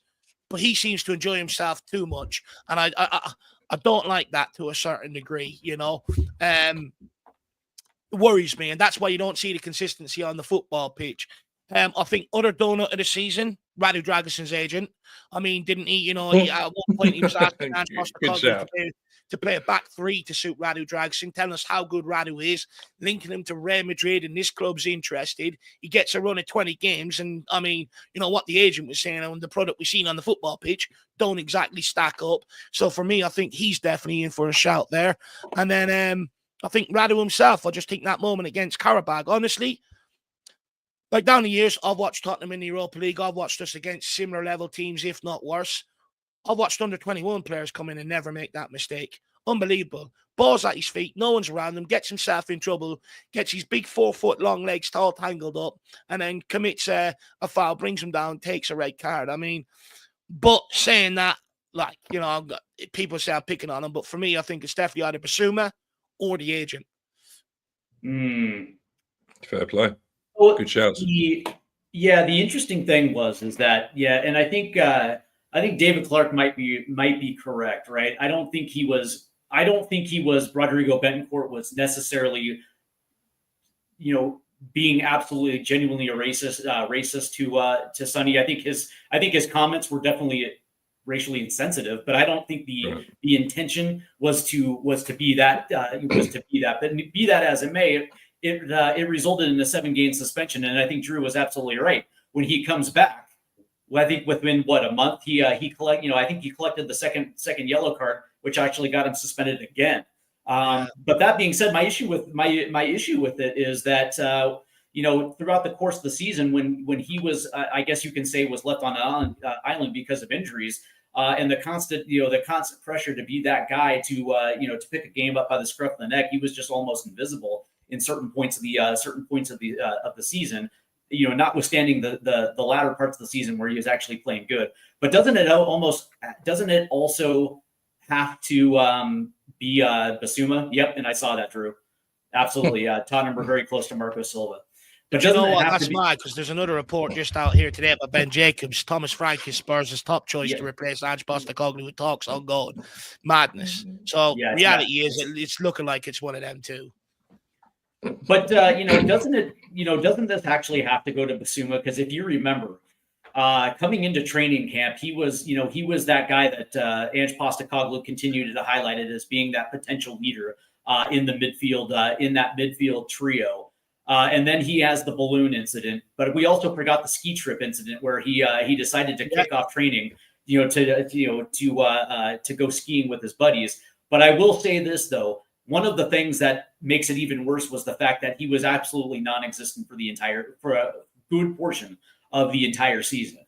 Like he was literally unplayable at times because he just literally, for whatever reason, just forgot how to play the game of football. Yeah. Yeah. Do you know what? I put Bentancur before Basuma because I didn't expect anything from Basuma. Like I hold Bentancur in higher regard than I hold Basuma. So therefore, his actions, I think, affected the team more than Basuma's. So I don't know, I guess. And, and big up David Clark. He says he'd never called player a donut. I mean, I've called players much worse, and I just thought that was a nice way of calling somebody something else for the sake of our family show. But yeah, I just didn't. I don't know. I had my reservations on Basuma anyway. Bentancur's actions have cost us more than Basuma's, in my opinion. Hence, he gets the reality is top of the both of podium. them came into the season with a point to prove. You know what I mean? And did they prove it? Did they really say, I'm your guy? Exactly. I like it, man. I like it. And I think Tequila 316 says that he agrees, Drew. This seems like a grown child, so I expected it from him. Yeah, I like it. So let's get into the MVP, the most valuable player, the player that brought the most value to this team. Brennan Johnson. It's shocking. It's shocking. I don't know if I necessarily like it, but let's. Do the matter. Do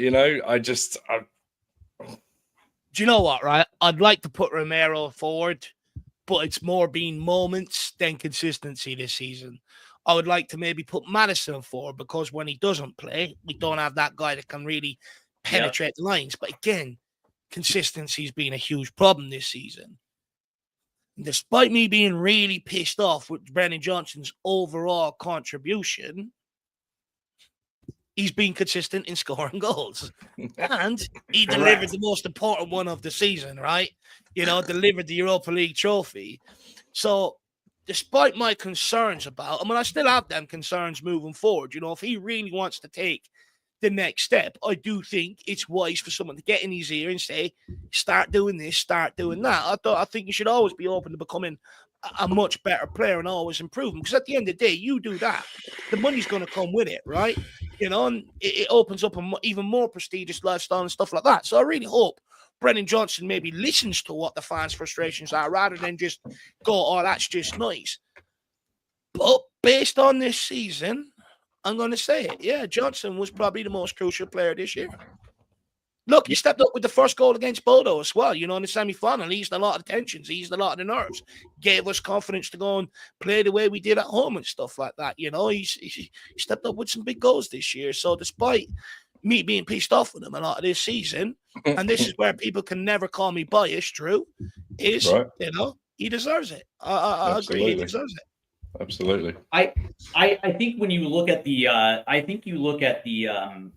the price in which Brendan Johnson came into this club, and I think a lot of people were expecting a little bit more than what he ended up producing in that first season. I think there was an adjustment period going from a system of comfortability at Nottingham Forest to a system that he probably, it took him at least a year to be able just to understand exactly what his role is. And he took a lot of flack in that first season.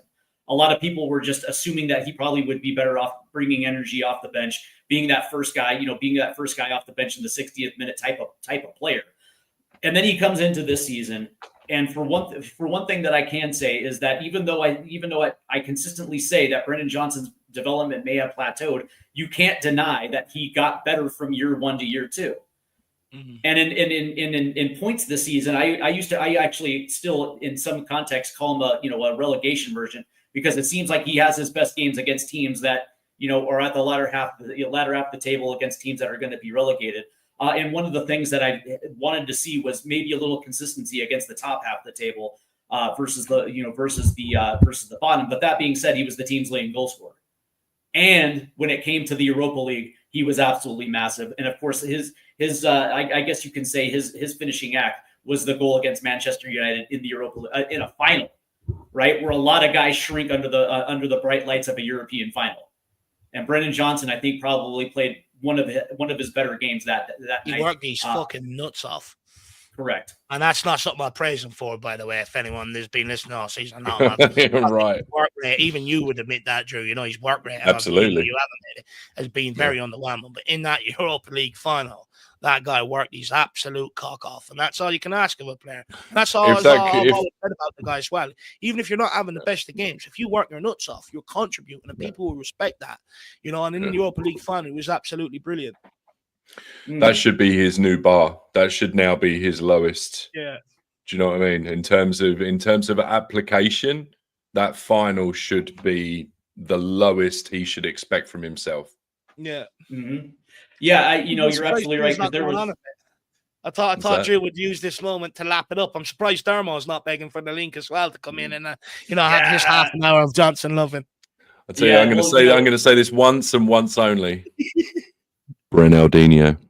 You know what? He got me a Europa League trophy, so I'll say it. Ronaldinho.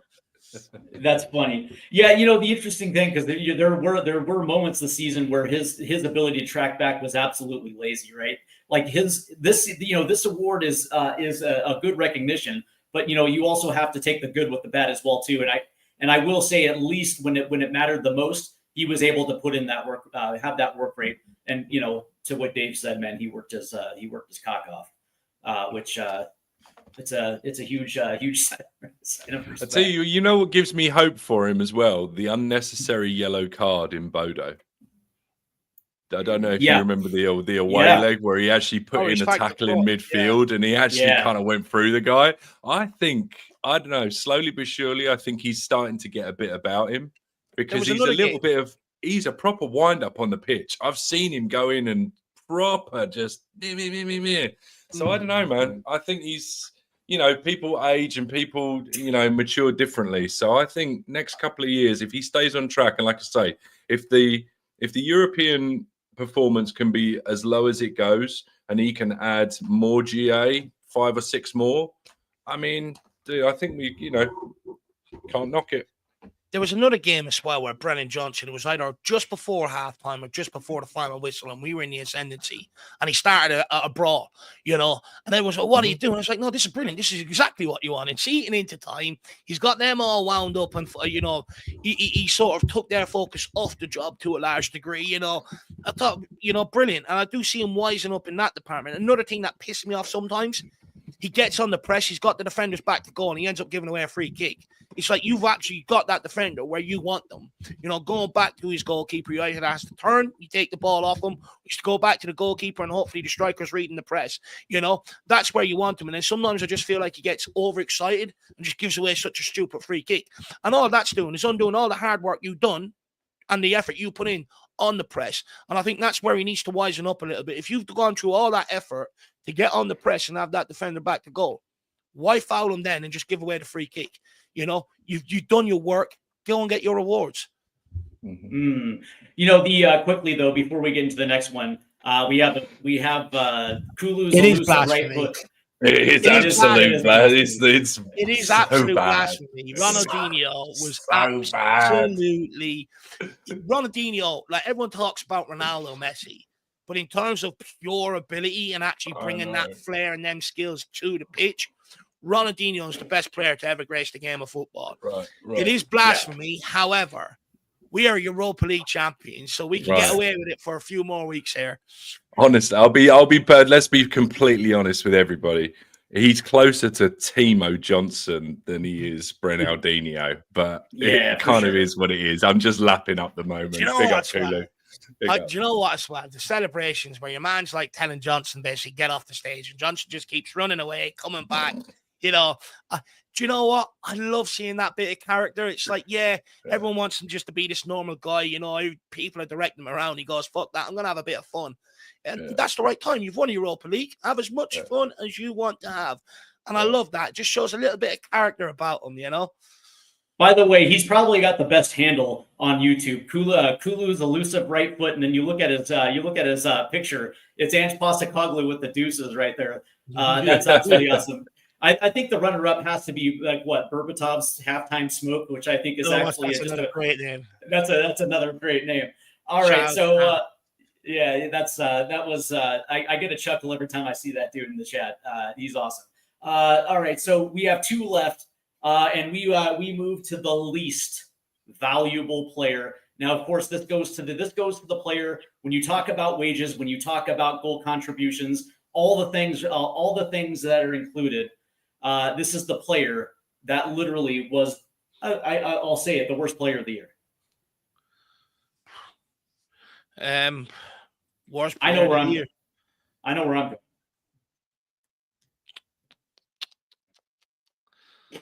For me, it's between Werner and Radu.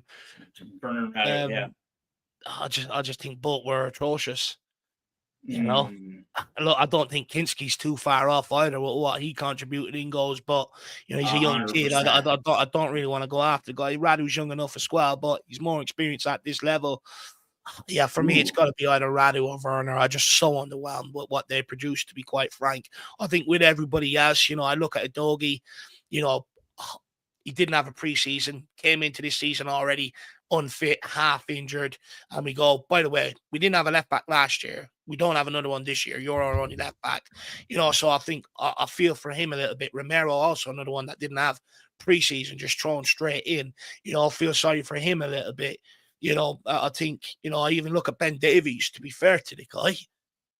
When he came in, there was a couple of games underwhelming, but the majority of this season, he's been better levels than what he's usually at. Correct. You know, so when I look at all the rest of the squad, Papa Masari's had his moments, you know what I mean, and stuff, I just think everyone else has actually sort of contributed, whereas I think them two guys just made us worse. True. I think it's got to be Timo Werner. 27 appearances, 1 goal, 3 assists. Wow. That says everything. Yeah, I don't really. Because I was going to go after bloody Dragusin again because I've got knives out for him today apparently, but no, it's got to be Timo for 170 grand a week for the fact that he's a German international. 28, 29 years old. He should be in his pomp. Yep. And I'm just sitting here, because I got the Premier League team up, and he's literally next to Johnson in this list. And he's got 18 appearances versus 33, 0 goals versus 11, and they've both got 3 assists. And we're talking about somebody that half people can't stand. And In fairness, everyone can't stand Werner. I think Steve right, stands exactly. Do you know what I mean? But there's Yeah, dude, I'm there's the at least last man standing. years apart. Yeah, right. Nah, yeah, it's got to be for me. Timo Wiener, get out of it. Go home. Tequila 316 says it's either Timo or Richie. Audio Artisan says Werner or Regulon. Okay. What was it? We have Tequila comes back and says Davis was better than Radu this year, Dave. Dave. Yep. I don't think the bar is really set that high because I actually didn't think Ben Davis had a great season at all. And then of course, and then he goes on to say Sonny. Yeah, but Sonny still had 11 goals. I think. Look, I understand why people would say Sonny, but Sonny's actually just a victim of the standards that he set in previous years. But he still had like 11 goals, 11 assists, or something like that. And he still had more numbers than most of our forward line. So I understand it, but I think you also got to understand the guy's 32. He's going to be 33 before the new campaign kicks off. Sometimes age catches up with you. Is the damn son not a reference to the 170 grand a week for one goal? Is that not like, damn son? Yeah, it very well could be. And then he goes on to say that I'm dying on the Timo Island. That's absolutely right. Right now, there's no life raft. There's no coconut. I can't eat or drink on this island. The only way that I'm going to get salvation if he comes to Major League Soccer and rips it up in America, then I'll at least get a life raft. But it is what it is. Yeah, and Tequila backs it up. But I will say that he gets the brace in this one. Timo Werner has to be. But I do have to mention Radu Dragusin, and I do have to mention Ben Davis, because was there a stretch of games where Ben Davis got his minutes where he stood out so well that you're like, oh, okay, well, this is a guy that actually can fit into for Van de Ven. And we're not necessarily we're not going to be terrible, but we're at least going to be stable. And the answer is no. I had no expectations out of Ben Davies at all. Like, everyone knows I have called out his quality for seasons upon seasons upon seasons. I had no expectations, really low expectations for what I've seen in previous years. But I didn't see him make the same mistakes this season in his games than what he was in previous years on the ball and out of possession. I actually think in general, he didn't come in and improve that he can ever throw a threat to Van de Ven or Romero or to that level. But I do think he was at a better level than Radu Dragusin when he played. All I got to say is Ben Davis versus Crystal Palace the second time around.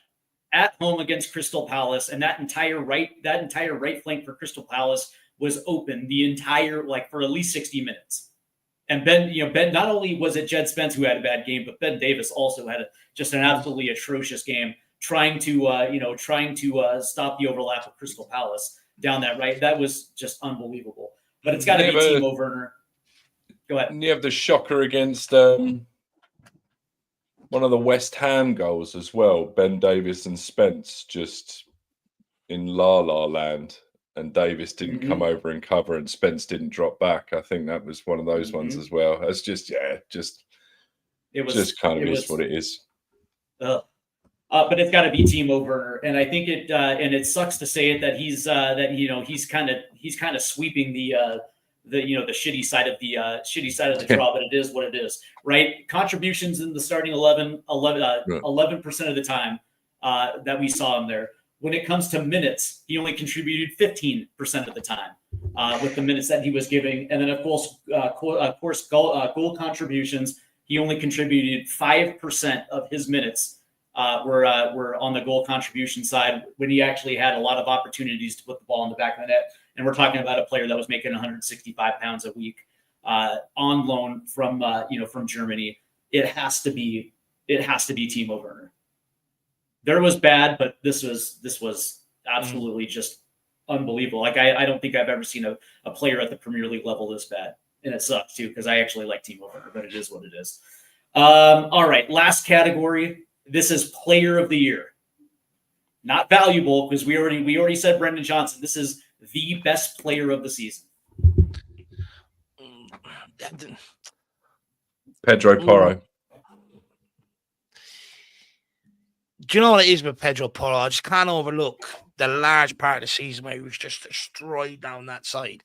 And look, I don't blame it all on him. You know, Brennan Johnson is just as culpable. You know, didn't really work back and stuff like that. But he was a target for nearly every single manager. Like, it was just rinse and repeat. Get the ball. It doesn't matter where it is on the field. Put it on Porro. You know?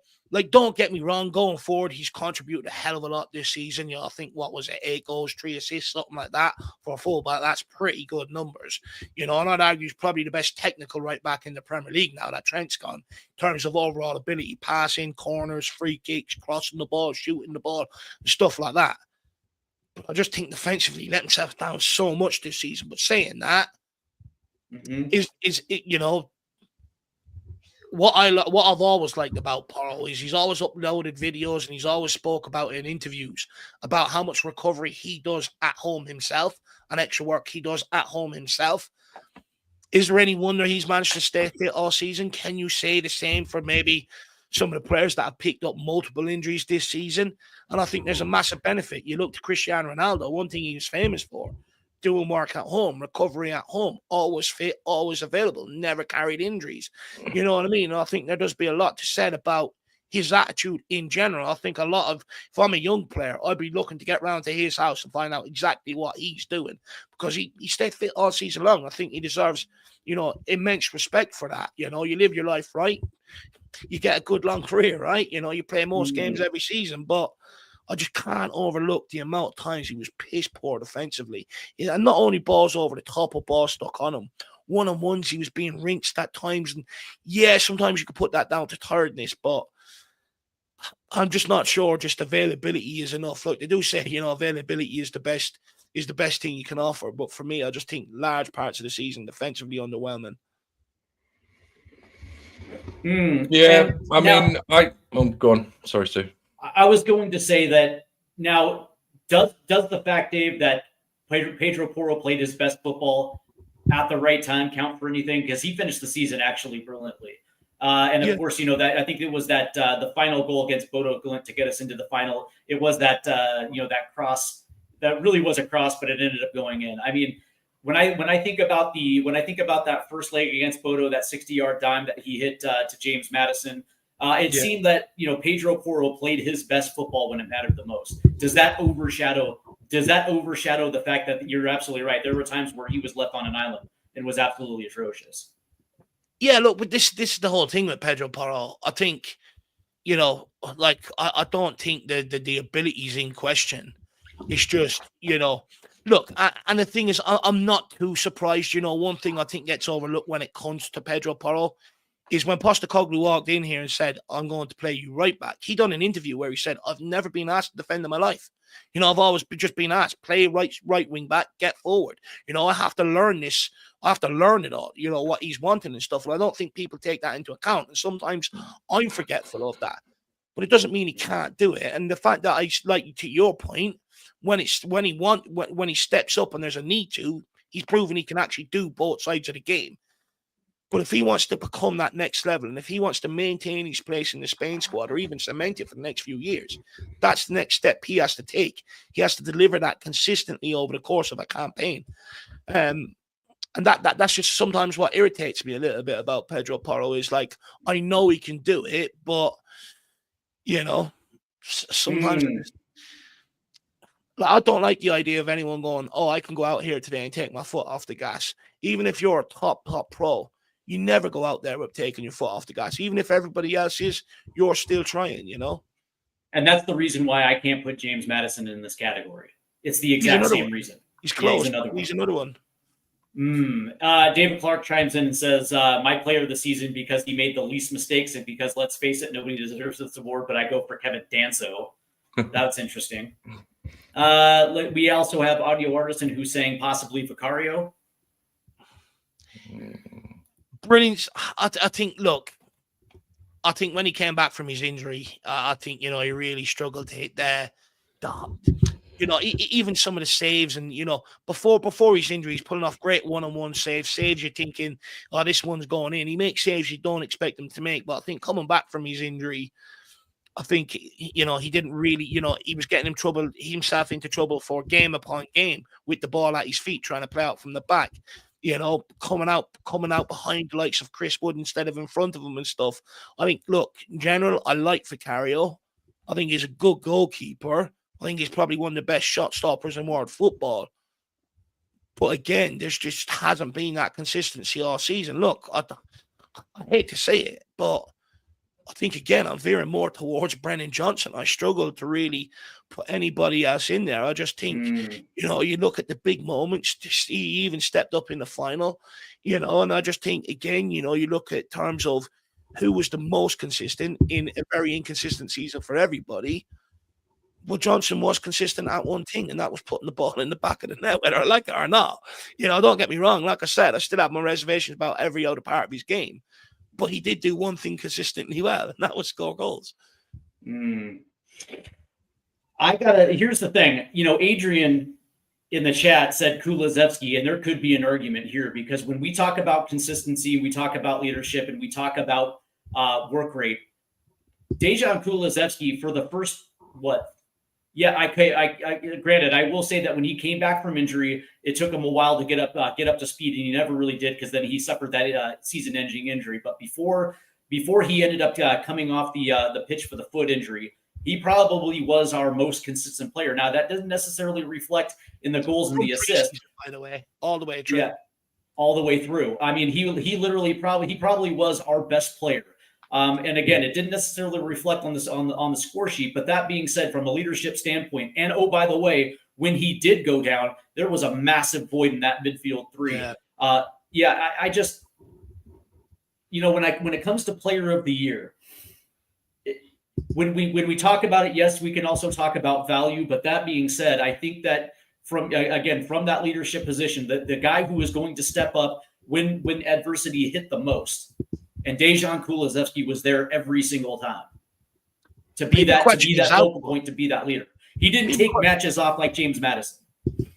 People question his output, but they play similar players for similar numbers. He still got 10 goals and 11 assists. Yeah. I think for me, it's probably going to be Dejan Kulusevski. Look, I think if he didn't have that injury and come back and suffer another injury, I think he very well could have been our best player this season. And I do take your point. I think, let's not forget, over the summer last season, people were saying, "Oh, cash in on Dejan." It's probably one of the ones out there, along with Kulu's elusive right foot. And there's another guy, Al Dante, I think. We're all saying, "Look, there is a good player in there. You just need to, give him some time to develop to a large degree." And he came in pre-season. He was our best player over pre-season, bar Jade Spence. And he continued that for large parts of the season. I completely agree with you. When he went injured, there was a massive creativity void, but also the combat void in the midfield. I completely agree with you there. That right side was being exposed time and time again. He also gets back and helps back there as well. But again, he's had some massive injuries this season, and it's sort of like, which sort of takes the gloss off it because, look, we can say the injury's an excuse for him not coming back and hitting the ground running, but I would actually look at that as more of a problem. Under Conte, when he had a good first season, second season he got injured, he couldn't recover for the rest of the season. And I think that is something that the club need to look into and work with him on and say, when you do get that injury, what's the best practice and processes to put in place to get you back up to full speed and hit the ground running? Because once I can sort of say, okay, but twice, it means there's a problem there. When you get injured, you are struggling to get back up to them levels. There's a reason why. Tequila says, Kula had a great first half, but a second half not. That's my point, though, right? Because right in the height of the injury crisis, where you needed consistency and leadership, it was Dejan Kulusevski week in, week out, and again, just like Lucas Bergvall, that dude did not have a rest at all, and he was still putting out good performances. So, all right, so it sounds like, Dave, you're with Brendan Johnson for Player of the Year. Do you know what? I'm going to switch. I'm going to put MVP to Christian Romero because I think when he doesn't play, it's a huge loss. And I'll go with Player of the Season to Brennan Johnson because, that's how I will distinguish, because you did say there's a difference between MVP and Player of the Season. So correct. For me, that's how I distinguish it. I think Romero is a huge loss when we miss him, but I think in terms of consistency, Brennan Johnson was consistent in finding the back of the net. Drew, final answer? Player of the year. Do you know, I think I still, when I'm scrolling through this team and I'm looking at all the numbers, there's a couple that I think, I guess, are in with a shout. I mean, I say Johnson's in with a shout because of the numbers and because arguably in an inconsistent front line, he's been one of the more consistent players. There's a toss-up for me between Kulusevski and Maddison. I think the Kulusevski drop-off in the second half of the season has maybe tarnished it a little bit for me. Is his drop-off more acceptable than Maddison's? Because Kulusevski's was down to injury. Maddison's was down to various reasons. Like when he was sitting out the team, it's not like he was on the bench, you know. But also let's remember that Ange Postecoglou routinely pulled Maddison off the pitch in the 70th minute when the game was either down a goal and they were searching for that equalizer, or the game was actually level. He was consistently pulled off in crunch time. Yeah. You know, I think for me, I'm still just based on availability, because I think even when there was a couple of times in Europe, even when he was on the, sitting out, he probably could have played. I think I am going to give it to Porro. I think I got a bit of a soft spot for him this year. Watched a couple of interviews. Whenever he's, whenever he scored or assisted, or when we won, like just the passion on his face, and I just consistency, just availability is key for me. And as at least as far as the league goes, I mean, 33 appearances. I think there was one point where he'd had more minutes than anybody else by a country mile. Yeah, I think I'm going to give it to Pedro Porro. Excellent. Excellent. We also have Just a Harmless Potato, who's asking best sub. I think we already covered that. For us, for me at least, it was Jed Spence, and then he said most improved player, and I think that was covered with Brendan Johnson as well too. But Adrian right here asks the panel, who is our best player in Europa League? Do you know what? I think I'm not going to put out one. I've got a couple of mentions here. I actually think Mikey Moore deserves so much more credit for his performances in the group stages earlier. Without him, we wouldn't have won some of them games. So I think he deserves absolute massive credit, yep. Mikey Moore. And then if you're talking latter end of the campaign, since the knockouts, I think you're looking at James Maddison. I think you're looking at Christian Romero. I think you're looking at Pedro Porro and Dom Solanke. I think they're the four for me. In terms of contributing the majority of the goals and assists, they're the four players for me. So they would be, I've got five. I think it's very hard to overlook how important Mikey Moore was earlier on in that campaign. So for me, they're the five. I struggled to pick one. I think everyone's contributed, but I think they would be the five standout. Drew? I would think probably those. I would give special mention to VDV for coming back from the injury, managing to stay fit, probably wanting to play more than he did. He was probably chomping at the bit to get out there more. Yeah. The fact that he's kind of had to maybe take a step back and figure out his body a little bit, and do the whole sort of not. Because I think, if truth be told, I think if you listen to a couple of his interviews, it's something that he's always had to do. But I think there maybe have been a situation where he got, I don't know, maybe a little bit too comfortable with it, or a bit lax, or just kind of fell out of it a little bit. And I think he's really starting to trying to work himself out again and make sure that hamstring isn't an issue. So I think just for the mental side of it as well, what he's had to maybe kind of do. And he's maybe at times had to kind of tell himself to not go 100 miles an hour, even though, he wants to. I think he's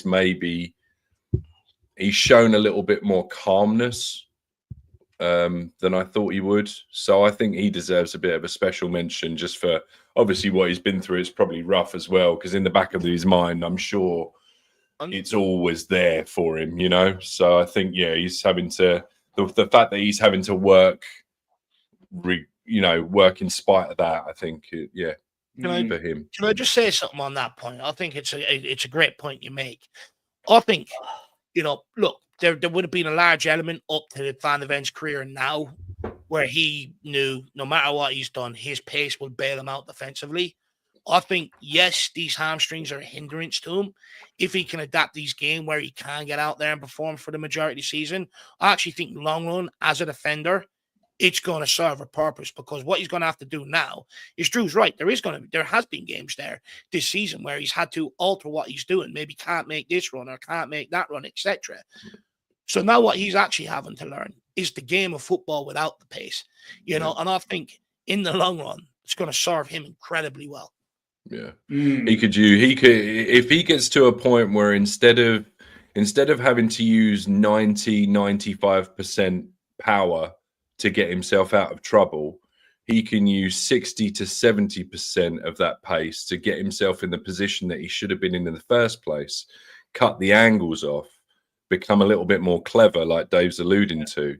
And I think, at that point, I mean, look, Paolo Maldini, arguably the greatest player of my lifetime. Just watching just unreal. And in no way am I comparing Van de Ven to Maldini, but the fact is the guy could read the game so well. He was in places that he needed to be before the attacker knew that. Yeah, do you know what I mean? So, if he can, like as Dave said, if he can learn to read the game better and use his pace to get into position, so he doesn't have to use more pace to get himself out of trouble, then he'll be some defender. Yeah, unreal, lad. You give me a stiffy. Don't speak like that. Yeah, Drew.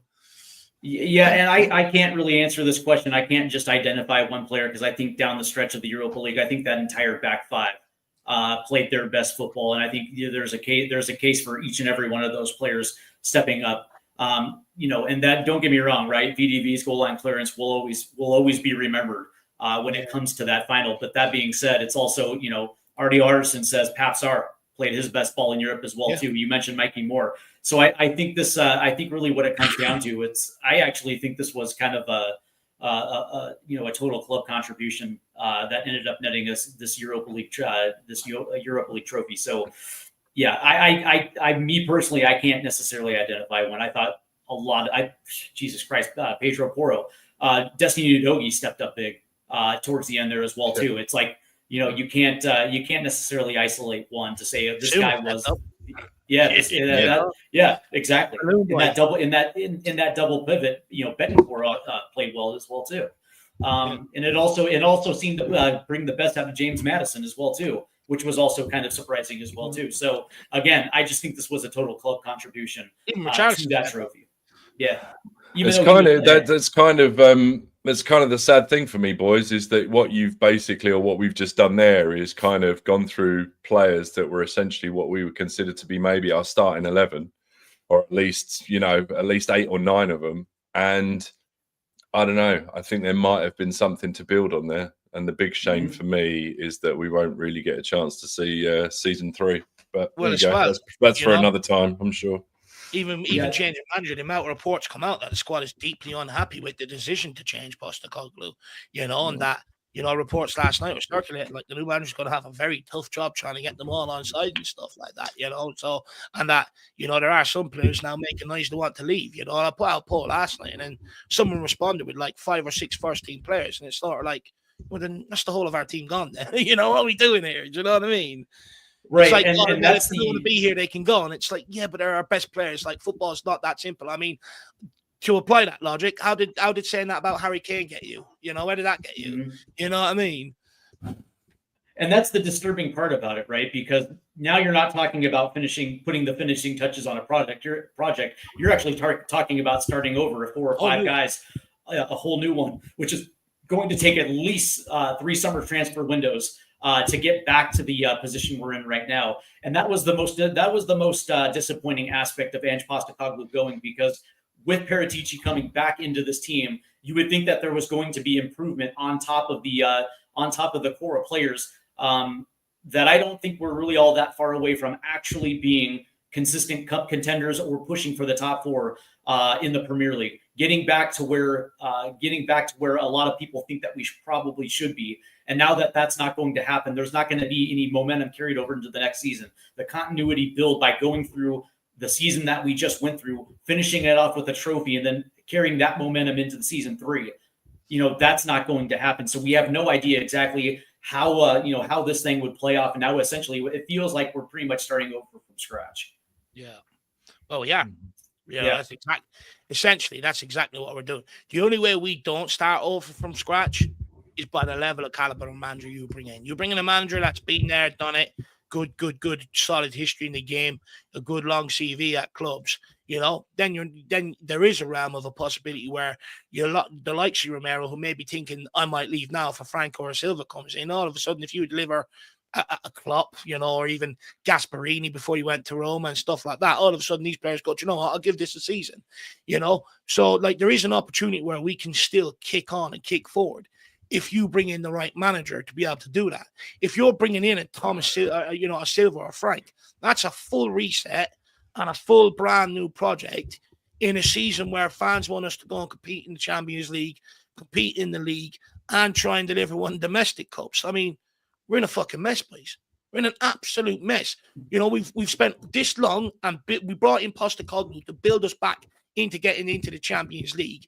When you look at the project, I would argue 4 or 5 quality players, like I tried to argue last summer, is the way to go. You really kick that forward. You bring in the right quality, which means you can go and compete. Because the reality is, you give this squad to any manager without improving it, you're going to see the exact same frustrations next season, and that's the big problem with it. So for me, it really depends on what manager you bring in. You bring in a Frank or a Silva, full reset. And to be honest with you, I'm not giving them time. The reality is the last manager delivered a trophy. The whole idea is to kick on as a football club and go and compete for more. So why am I supposed to sit here and go, let's give another guy another 2-3 years? I'm not doing it. The expectation now is you deliver trophies. That's it. Can I ask you a question real quick, Dave? Of the 2 that are getting the most name recognition, Marco Silva and Thomas Frank, which of the 2 are the better fit for this club? But also, are any one of those 2 able to sit down with players like Christian Romero, Rodrigo Betancourt, or even a Dejan Kulusevski and say, hey, guys, trust me, we're pretty close. And the style of football and the way that we're going to play football is going to play to your strengths. Do either of those 2 have that type of pull where they're going to convince those players to say, hey, listen, man, Tottenham Hotspur, for at least for this season, is where you want to be playing in the Champions League? No, I'm not sure. I don't think they do. Anyone that's thinking about leaving, these guys don't sway their mind. They don't change their decision. Let's put it back to the Harry Kane situation. You want to leave for a number of years. You bring in Conte, all of us. You bring in Jose, he stays. You bring in Nuno, he wants out. Bring in Conte, he stays. You bring in Postecoglou, he left. And it's going to be the same with these guys. If they literally see a manager that goes, do you know what, this guy can bring me a trophy, they'll stay. If they look at the manager and goes, he's not going to do it, they're going to walk away from this football club. Look, I think Thomas Frank, great with the media, well respected within the media, good rapport with the fans. He's done a very good job in terms of stabilizing Brentford in the Premier League. Everyone says, look at the job he's done. That's why he deserves a bigger job. It's not like I haven't seen it before. I mean, Chris Hughton stabilized Brighton in the Premier League. Let's not forget that. Where is he now? I've seen the likes of Redden come up before, miss out on Europe on the last day of the season. I've seen greater achievements, from teams that have come up and stuff than just stabilizing them the way he has. And I'm not convinced by him being the right guy to push us forward. I think, many people say, well, we need to be tactically flexible and stuff like that. The reality is you're asking a manager who knows, who's gone into a club where he knows his squad isn't good enough 9 times out of 10 to compete. So his whole thing is worrying about the opposition. At Tottenham, he's going to have to change that. There's only going to be so many weeks he's going to have to worry about the opposition. A lot of it is, if we're playing like West Ham, are people going to sit there and accept pragmatic football against them? Anyone that says yes is lying, because I can guarantee you went mad under Conte and Jose when we had the same approach. People go on their shit, go at them, why are we sitting back off them and stuff like that. So I have my worries about Thomas Frank being able to adapt his style of football, in order to suit Tottenham. And also, when it comes to Marco Silva, look, I like the guy. I think he's had a decent enough career. Came into Watford, cut his teeth, done a good job there. You know, put on a decent brand of football. I think, you know, at Everton, look what how managers have found it tough there. I think he's done a good job there. And look, to be honest with you, I think he's done a brilliant job at Fulham. But the reality is, to what level? Like, what do we want to be as a football club? We want to be a Fulham. We want to be a Brentford. We just want to be able to sustain ourselves comfortably in around 10th, 11th in the Premier League. Or do we actually want to go on and win trophies? And my whole thing is, I want to go on and win trophies. They're not going to take me there. They may stabilise Tottenham and make us maybe look a little bit more respectable in the league this season than what we have been.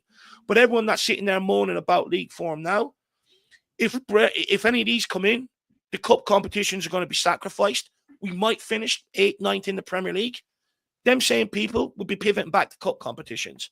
So for me, it's like, what do we want to be? I want a manager that can not only sustain a league form, but also go out and compete for trophies. This is Tottenham fucking Hotspur we're talking about. 250,000 people at a parade. There's expectations. Competing at all four fronts. My whole thing is, I would rather have took a gamble with Ange than one of them, then go with a Frank. Or a Silva or an Iriola. Anyone that's been calling for them, I find it very hypocritical, because I can guarantee you they point out things about Ange and let them standards slide when it comes to them. However, I've always said the league defeats, the fact that he's retracted his style of football to a large degree, I think leaves open massive worries and concerns going into next season. So I was okay with Spurs taking the gamble and getting rid of this guy, as long as it's a guy of caliber that I look and ticks my boxes of my concerns about Postecoglou, which is competing on multiple fronts. Neither of them tick them boxes. Style of football, none of them tick them boxes. So for me, I don't want them. I think it's a huge gamble. Don't get me wrong. It looks like one of them's coming in. I will get my full weight behind them. Like I said, I will give them every chance, despite my personal opinion.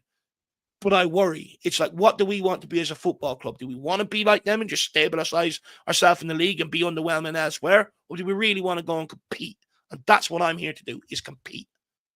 I'll just say this, that I think there's some context behind Thomas Frank and just the type of recruiting that Brentford does. It's almost like Brighton, where those owners have that type of algorithm that mitigates risk, but it also identifies players from around the world that comes in to fit a system. And the same works in the coaching staff as well too. It's almost plug and play when it comes to how Brentford wants to play football. Whereas Marco Silva, Fulham doesn't have that. They're essentially given an island of misfit toys. He casts off and rejects, and he ended up turning Anthony Robinson into one of the best three left backs in the Premier League, resurrected the career of Raul Jimenez and Emil Smith-Rowe, and also got the very best of what I would consider, middling wingers. And he was able to actually get production out of those wingers. And all of us, for a large portion of the season, Fulham was actually playing very good football. It didn't finish off well, but at least for I hate to say this, the intrigue for me is more with Marco Silva than Thomas Frank. Just saying, of the two, I would, that's the thing. I think both are a risk, but I don't know. There's some intrigue with Marco Silva as opposed to Thomas Frank. Drew, before we close this one out, is there any last words that you would like to get in here? I'm trying to look and see. Neither of them really fill me with confidence. We've gone from somebody that at least knows how to do it, every other 3 days. I think it's a huge risk not having at least somebody with some European pedigree. That's why I'd be more inclined to maybe go for a Glasner, or at least as won a European. It doesn't even necessarily have to be somebody that's won a European trophy, but it could be somebody that at least has taken a team into Europe before. I mean, I said it yesterday on a show. The very, very rare does a team fight on 4 fronts. I think Manchester City might have done it a couple of times. I mean, even Manchester United back in the day, they used to kind of say, all right, well, the League Cup's kind of the lesser, and then it's the FA Cup, and then it's Europe, and then it's the league. Trebles are generational, doubles are rare. Winning a trophy doesn't happen very often. I think we need to be seriously... I think we need to consolidate. I don't necessarily I'm hearing that we need to be competing Premier League, Champions League next year. I don't think we do. We're not on that level. That's why they We're not on that level.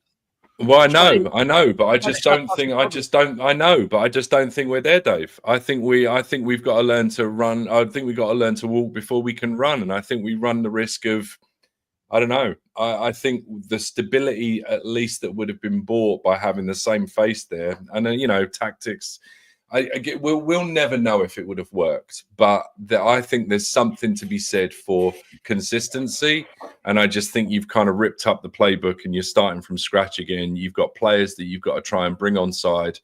You've got other players you've got to bring in that have got to now. I don't know, man. My head's all over the place with it, and I still don't know. I mean, at this point, it's not going to happen, but I'd rather have Poch back at this point. At least he's been in Europe. He's been there. He's done it. You know what I mean? Like these two just haven't. I just don't think they've got it. I don't know. No, I agree. I don't know. And I don't want to. Do you know what I mean? I don't want to.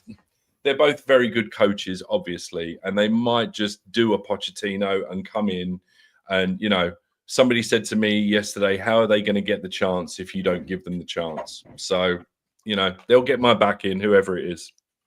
No, 100%. They get my back. And look, I think Pochettino right now would be I think it's the right time. You look at the age of the squad, some of the academy players we have that are out alone as well. I think he's the only manager where I would trust and say, do you know what? He could make this young squad competitive. Any other manager, I think, needs serious investment. Yeah. Yes, indeed. Tough one, boys. Except the and I do apologize for that, but except the issue though, Dave, is Pochettino. The issue with Pochettino is obviously he's with the U.S. men's national team right now, and he's got an insanely high release. But here's the issue, right? Is Pochettino the type of dude that would burn a bridge like this? Because let's just say hypothetically speaking, I'm just saying the international bridge, right? So he took this international job because he wanted to compete in a World Cup, and of course the U.S. are going to be playing on home soil. But that being said, let's just say that hypothetically speaking, he does return to Tottenham right now. Does that speak volumes of the character that he would burn a bridge, burn a pretty significant bridge to come back a year before the World Cup? I mean, I don't know about you, but doesn't that say a lot about his character, though? I'm just asking, man. I'm just asking. Look, I don't want to be disrespectful, but I don't think leaving the US men's national team is burning a huge bridge. Sorry. Well, at the end of the day, though, it's like and by the way, Drew, cut the nonsense. Okay, understand. I'm sorry.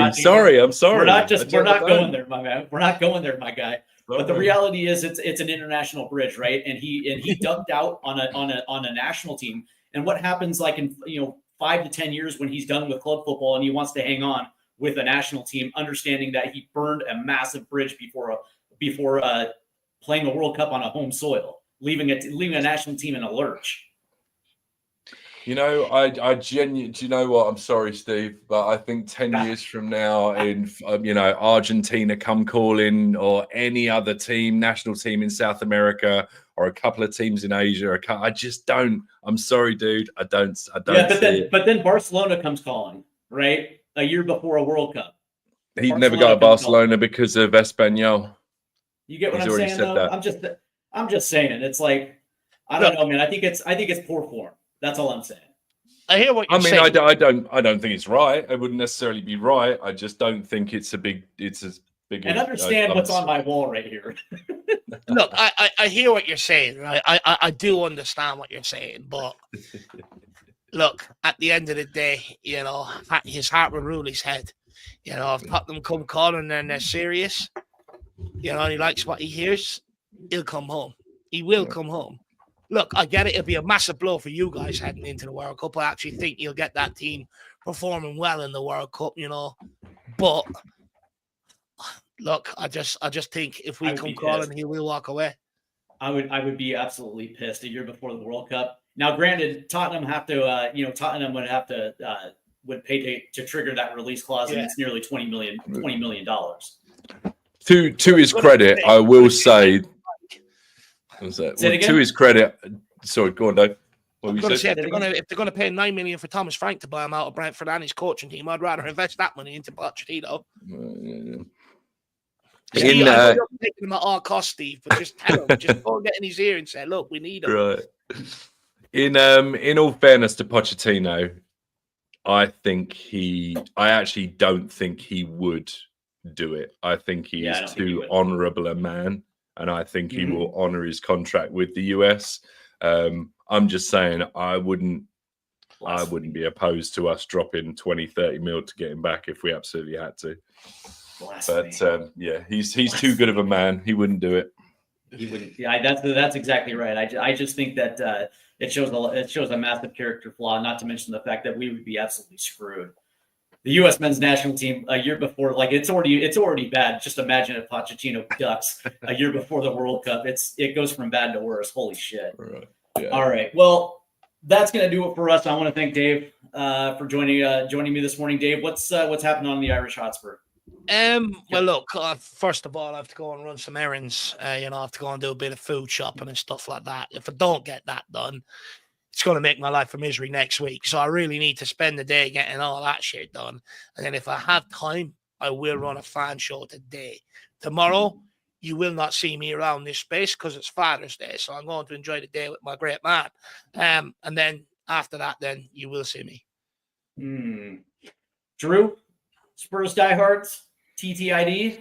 Yeah, that's next Friday. I believe the boys have got a show tomorrow, Ian and Adrian. But yeah, no show Tuesday. We're back on next Friday. And that's it. Yeah, I'm going to try and de-Tottenhamification. I'm going to de-Tottenhamize myself.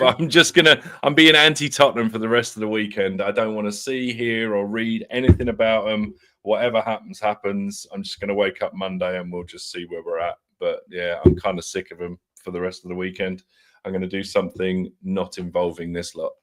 He's going off to detoss himself, apparently. Yeah, detoxify. Yes, that's it. Going to go and cleanse my soul. Yeah, get the evil demon sperm out. Yeah, tequila. Come on, man. Don't be disrespectful. Oh, all right. Goodness. So, yeah, and I will say that tonight on Stateside Footy there is no MLS live stream because the schedule got thrown out of whack because of a qualifier for the Club World Cup. So this weekend's schedule is absolutely wonky, but we'll be back next Saturday for the MLS live stream. But that being said, on Tottenham Hotspur THFC TWD, there is a news beat this afternoon. But that being said, Dave, I think you highlighted it absolutely fantastically. Tomorrow's Father's Day. And that means there is absolutely no Tottenham Hotspur talk tomorrow. As I'm going to spend some time with my dad and bring him back his noisy cat. So yeah, that's what's going to happen tomorrow. So I hope you guys enjoy the weekend, and hopefully we do have some breaking news. But if not, I'm sure that all three of us, when that news breaks, when the new manager hits, I'm sure you will see us on this space. Giving our takes to it. So I want to thank you guys for joining us, and I hope everybody in the chat has an absolutely fantastic weekend. Make sure you guys eat some good food, have a couple beers, just enjoy the sunshine, man. It's that time of the year, and we'll see you when news breaks. You guys have a great afternoon. Have a good one, guys. Take care. Kula Zefki till we die.